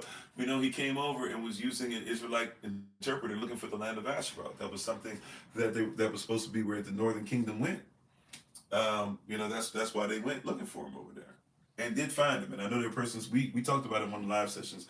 I dropped some of the names and stuff that you need to read up on when somebody tries to tell you that no, this person, or there was a Hebrew interpreter that went over with Christopher Columbus, but the Hebrew interpreter was never of any use. But then we have another historian that tells us, nope, that's not true at all. And we gave you those names. I'd have to look for it. My apologies. I forget even what the teaching was about. I had to look it up and find it myself. Maybe when we put the book out that goes with the Revelation series, at the end of the Revelation series, because we're still not finished with the series yet, but we're writing while we're going. Maybe at some point I'll be able to put all that stuff together, and find that name as we're going through all the live sessions again. But yeah, we know this stuff is there, right? Like, it wasn't lost. We were taken and we were removed and it was squashed down. But even when they were squashing the stuff, even in his story, it's still there. Right? I want you to know that they tried to get it to be lost. I say that because even in America, I used to walk down streets and churches that have been around for like 30, 40 years, walking around streets of DC, and you see this church right there, this is the house of Yahweh. How long has that been here? I never noticed it because I'm just coming back into knowledge. But they're like, oh no, that's been there for 30, 40 years. Oh, okay. Wait a minute, there's a church in Savannah, Georgia, where they did the, during the Civil War, they did blah, blah, blah, boo, boo, boo, and it has Hebrew characters and da, da. Oh yeah, that's been here since the 1800s. Oh, wait a minute, who's this guy right across the street from the church? Oh yeah, there's a Haitian guy. He was an Israelite. He helped fight the Civil War, or fight the Revolutionary War here when they didn't give the Haitians and the Negroes and the Israelites what they promised here. He went back over to Haiti. He became Haitian royalty when they won. What? Like, we think of this as being lost, right? And some of it is hidden, and some of it is due to prophecy and different things and disobedience, etc. But there's a thread that's been here, and what's happening with persons now is they're even thinking, this is new. But I'm here to tell you, this is not new. For real. Much of this is ignored. Can I say it that way? I there's persons that will tell us that this is new, or we always blah blah. Malcolm X, right? When was Malcolm X born? Malcolm X is older than a lot of our mamas and daddies. See, my mom and daddy were born in 53 and 54. When was Malcolm born? I should know that up top of the dome, but I don't.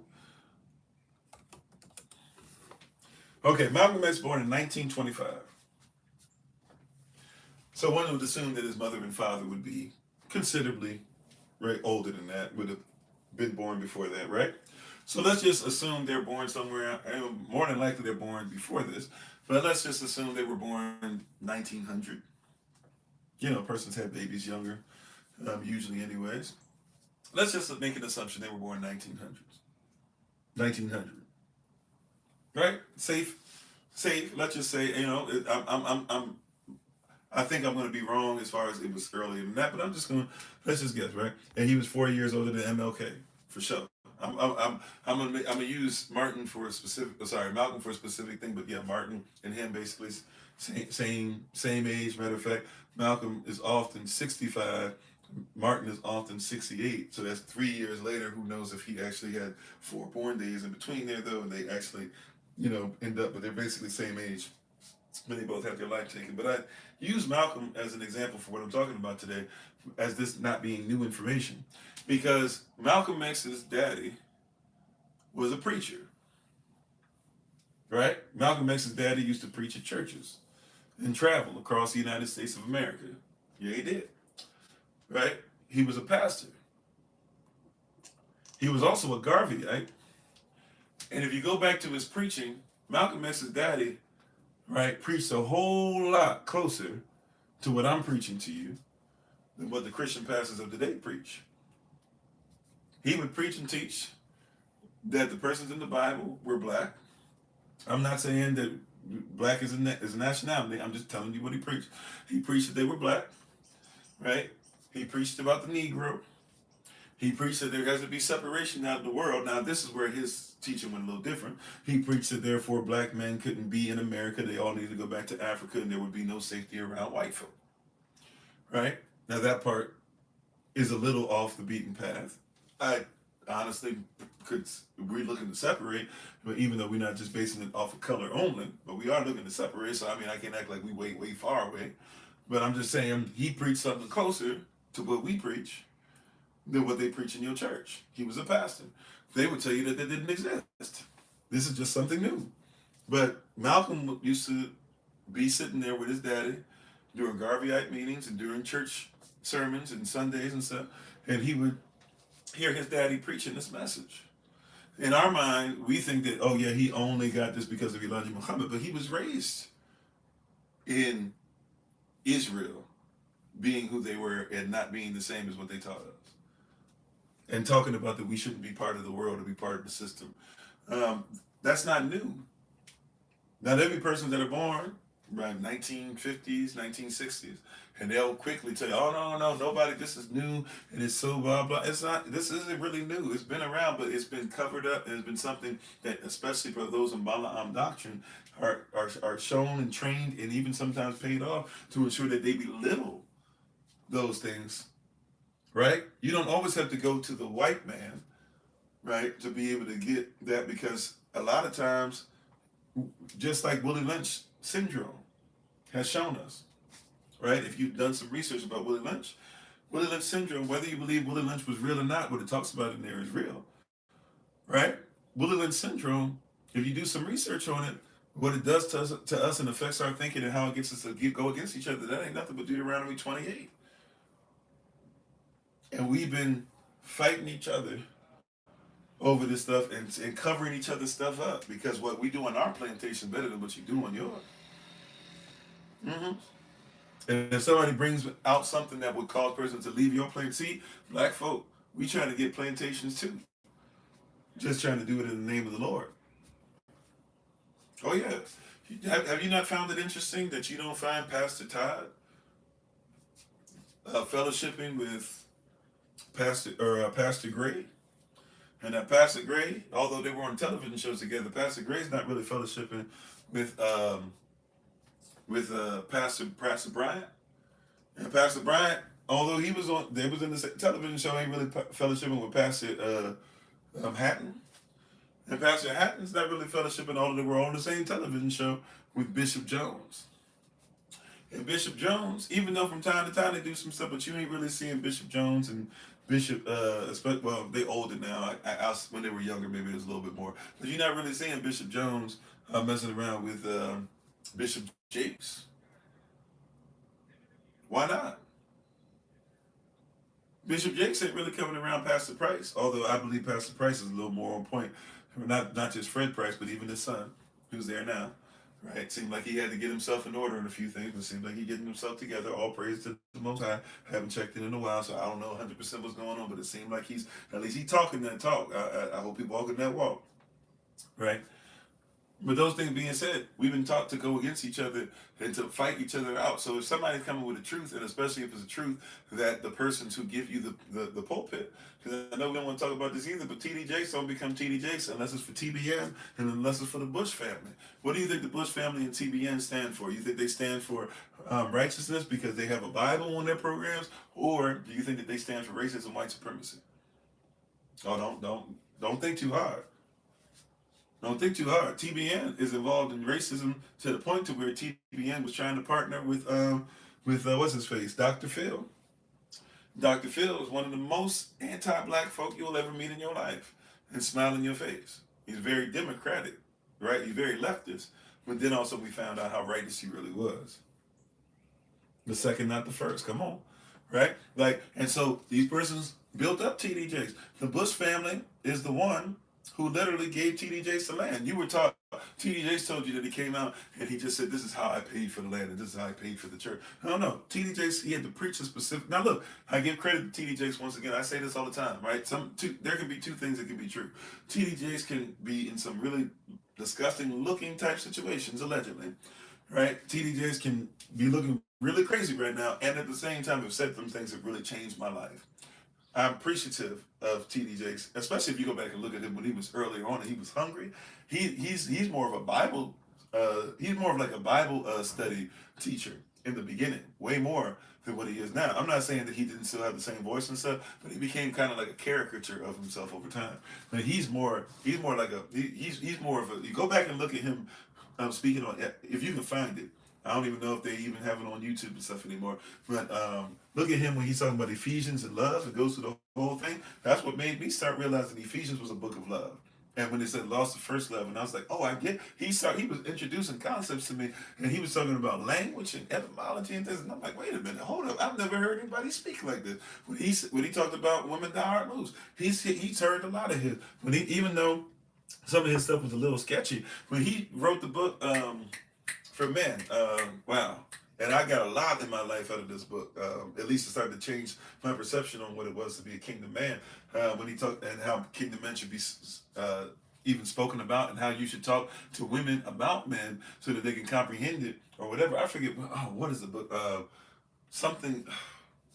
It was really popular. Anyways, whatever that book was called. I give him credit where credit's due, right? But we're not going to pretend that it wasn't a whole family that needed you to bow down to what they were saying, who gave you the land. And now you're making money off the land still, not by doing something for your people, but making sure that you've been selling it out at a big price, and then keeping as much of it as you can and building all the stuff around it so that you're making a whole bunch of money off of it while telling persons, this, that, or whatever, and they just need to go ahead and give glory. But the reality is you got your stuff because you were in the Balaam doctrine.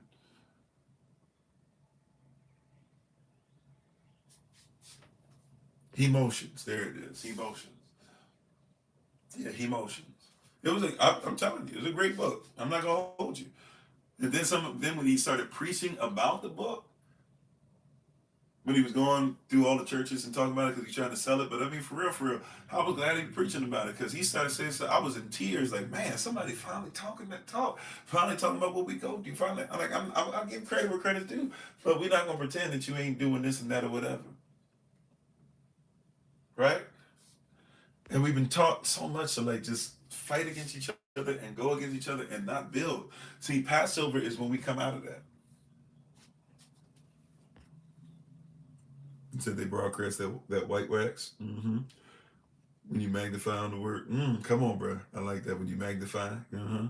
And you see what they truth. Yeah, come on, right? So I'm just how you doing, Truth Seeker? So I'm just trying to tell you, for me, when we hit April 1st, and when we have a word that's given, and when we serve the lamb and eat together and everything, and prayerfully, by the way, when we do Zoom on April 1st, please allow us to see your smiling faces. We won't be doing, Passover on everything because it's supposed to be for those who are in the community.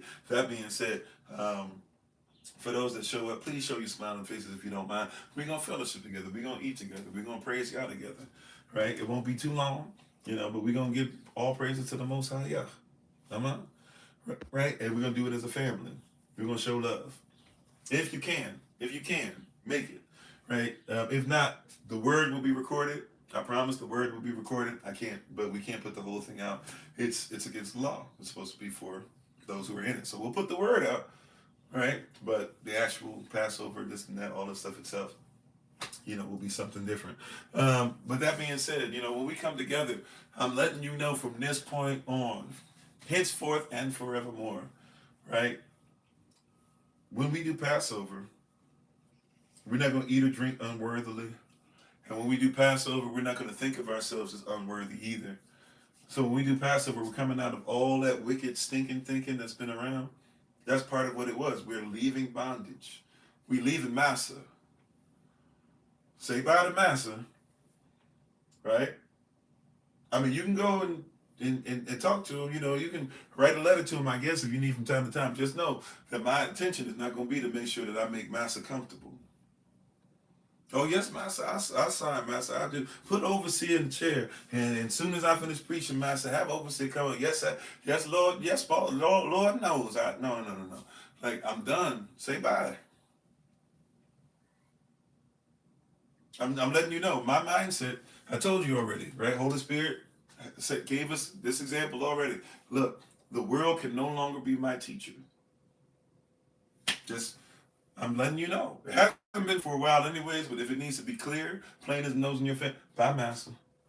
Like, no more dancing, no more jiving, no more shucking and jiving.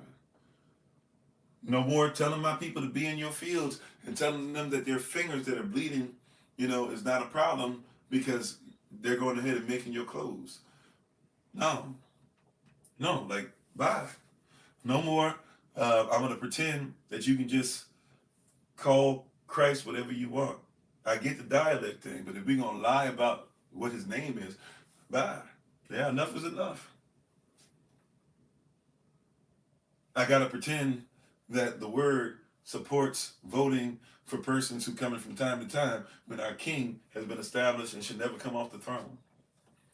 By the way, can I be out? Look, okay, I'm gonna sound like I got a big head. I know my time is pretty much up. I'm gonna sound like I got a big head and all that stuff or whatever. I'm gonna just tell you the truth.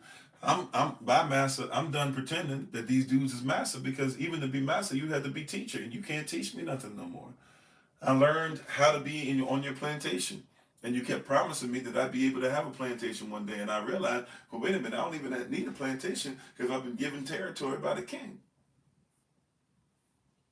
What am I doing trying to figure out how to survive on your plantation when when the Most High's already given me the game and shown me how it works?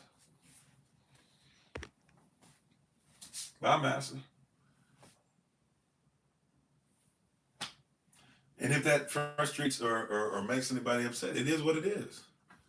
But no, what can you teach me outside of Balaam doctrine? If I'm supposed to be the standard, not because I am Yah, because I'm his child, and he says that all of us should be the standard. So if we're supposed to be the standard, if we're supposed to give the report, if we're supposed to honor Passover, and you keep telling us why we're not supposed to,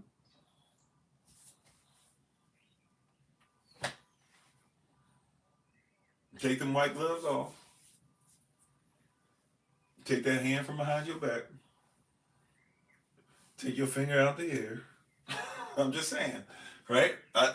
It's going to be a zero tolerance for massa unless somebody try to come out of massa's plantation and they like to be able to learn liturgically, with all sobriety what we're supposed to learn. Outside of that, weird questions, right? What we do here is righteousness. So Passover is all of those things and then some, right? And that's what it represents. So it's going to sound very revolutionary. This is going to sound revolutionary because it is, right? So by massa, no offense to anybody, but by massa, right? Sam Jackson crying as Massa dies. And you know what the wildest part? I'm done. The lesson is over. If you got to go, please feel free to go with y'all. I'm don't have time for the still doing some. Well, we can do a quick shout out. I'm not gonna be able to let it be for so many minutes, but we can do a quick shout out real quick. We'll set that up. But the thing that irritates me or I don't understand it yet. Maybe Samuel L. Jackson has explained this before, or maybe what's his face, Quentin Tarantino has explained it. You know what? That and all the stuff of the Samuel L. Jackson character, I get everything. But there's one thing that confuses me, right? The crying part. And maybe somebody can tell me this later. I don't have time to talk about it. But it's just I'm gonna be honest. You know how he cries over? Now I get that. And by the way, some persons felt about their master like that. But he was lying the whole time. And the only reason why he did what he did, remember, he didn't even have a limp if you watch the movie. Yeah, what's the matter, boss? We sick. We sick. Right? Hey man, that's my jam right there. I know that like I know lyrics to songs. I was listening to that like when I was 7, 8 years old, over and over and over again. I know that like I know the lyrics to songs. I'm probably gonna get and when we travel today, I'm probably gonna be putting that in, putting that, spinning that. Right? I listen to that quite often still. That's one of the best sermons I think that's ever, if you want to call it that, it's one of the best speeches I believe has ever been written. Right? I believe that's the house Negro and the field nigga. I think that Negro, I feel like that's one of the best things ever written. That being said, the thing with me is interesting because you know his character, right? Whatever I forget what his name is, but whatever Samuel L. Jackson's character was, um, he is lying the whole time. Now, how much he's lying? He probably has some affection for Monsieur Candy, right?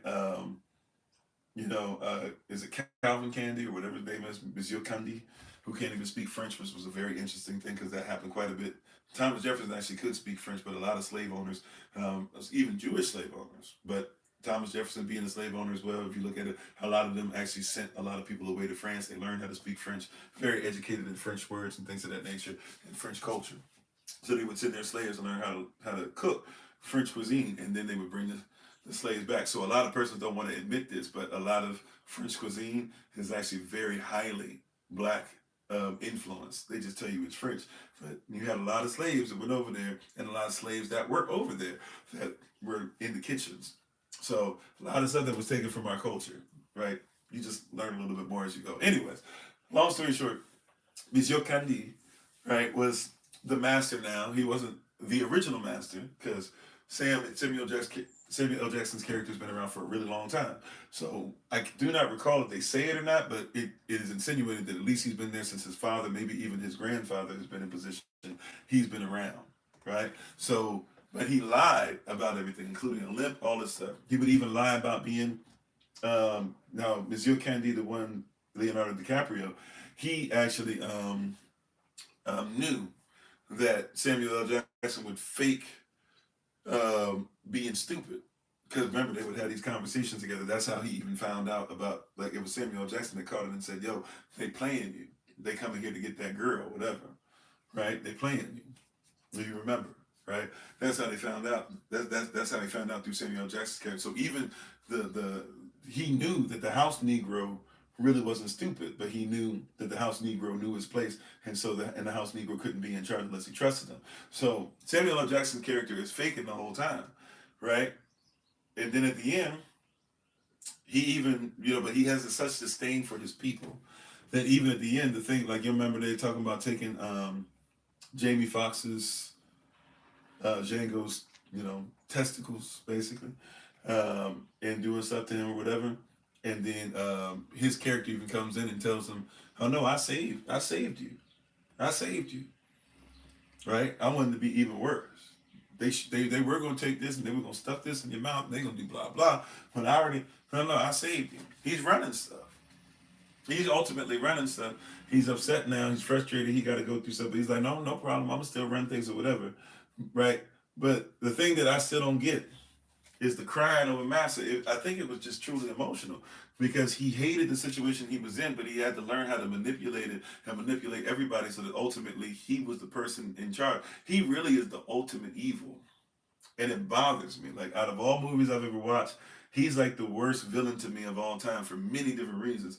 But that part right there, like, because he was literally in charge. He literally, when everything went, he could have probably at some point made sure that everybody was gone, was freed, whatever.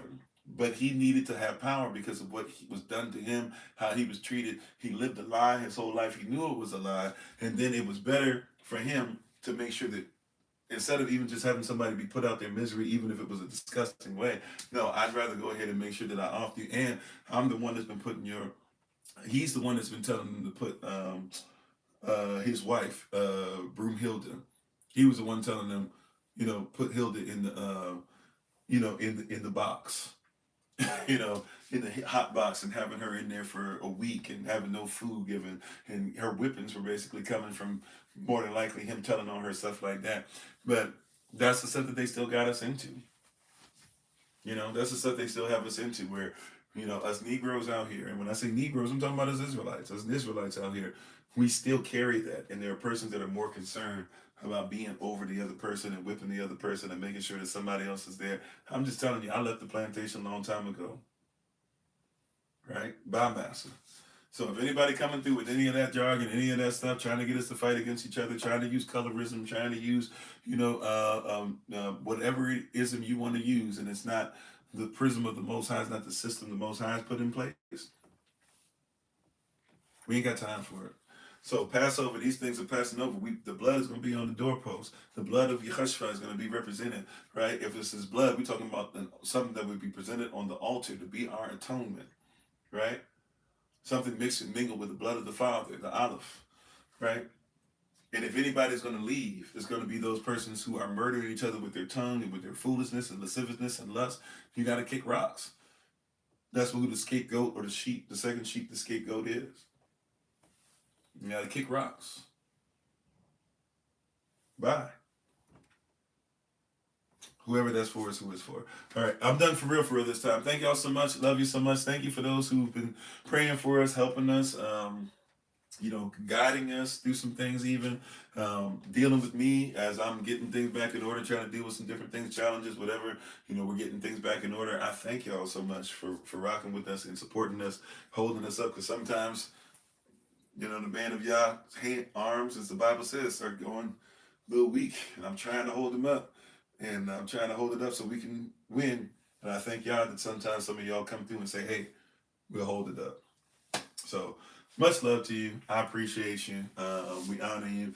Still traveling. There are a couple of you that even if you don't get a full phone call from me, please look for some texts. I'm getting some information for you to try and set some things up. I'm not sure about Georgia and the setup and everything for Saturday. It's going to be a lot moving, and we're having a lot of issues and stuff. We're going to make it down there barely by the skin of our teeth financially, so we praise y'all for that. We might try to. So if you're in the Georgia area and you want to lock down the 28th, feel free to lock that down. We'll try to do something, right? I can't even make promises to everybody and their mama be there. But even if I just show up and somebody else to show up, it is what it is. We're trying to get this stuff together, though. North Carolina, we'll try to do something with y'all on the way back if we can. Something else. Oh, yeah.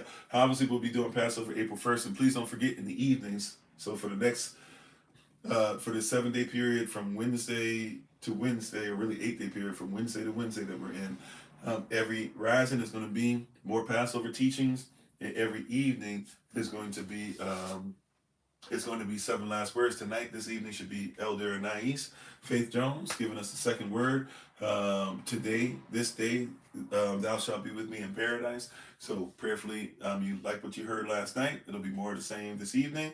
And we're going to try and set it up where prayerfully everybody will be able to see her. We'll be using multiple platforms and multiple devices, but we're going to try to have her on a specific platform that she can call in. I'll try to make sure that her picture and her device is there where everybody can see her, and prayerfully everybody will be ready for that awesome word and the awesome word that she has for us. Prayerfully we'll be in a spot where it'll be really easy to set it up, but no matter which way, just come ready. It'll be on our live sessions, be on social media and on the platform. So thank you again. Thank you for joining us from Clapper. I tried Clapper Radio today. I'm not that whatever about it, but we're trying to figure out new things to do for a podcast. So once again, pay attention to that. We'll try to see if we can get have a replacement for Podbean by next month. In the meantime, for the Saturday coming up, we're going to have Elder Tamara teaching for the podcast. Elder Tamara, we're going to have you come in on TikTok. So we'll work that out. But we hope to see you later this evening. Thank you if you came on from Clapper Radio, if you came over on Clapper, if you came over on IG from IG, if you're with us on Facebook, YouTube, TikTok, whatever the case might be. If you're joining us live, watching this later on, we very much so appreciate you. We're gonna do a quick shout out after this. Those of you who know how the shout out works, feel free to do what you do. Thank you everybody once again for being on. We honor your presence, and if all as long as as long as the water don't rise and the creek don't, what is it? I'm messing it up. As long as the creek don't rise and the water don't rise, or something like that. I'm messing it up. But as long as all things go well, we'll see you guys later today. Thank you again to everybody. We appreciate you. We give all honor and praise to the Most High. We give praise and honor to Him for my wife, the Honorable Amma, who lives a life that's able to be honored. You can check her out on TikTok, YouTube, her website, and Pinterest at Bloom and Flourish, not A-N-D, the letter N. Bloom and Flourish. She is a healer, herbalist, chemist, and biologist by degree. Thank you again for being on with us. We hope that you learned something from this. And we'll just let the music play. And we'll see you guys next time. Remember, as always, that you are loved, you are necessary, you are majestic, you're fearfully, wonderfully made, and you, which is all of us working together, will be the reason why people who are in the system no longer have to be of it. Shalom, take care, beloved. I'll see you soon.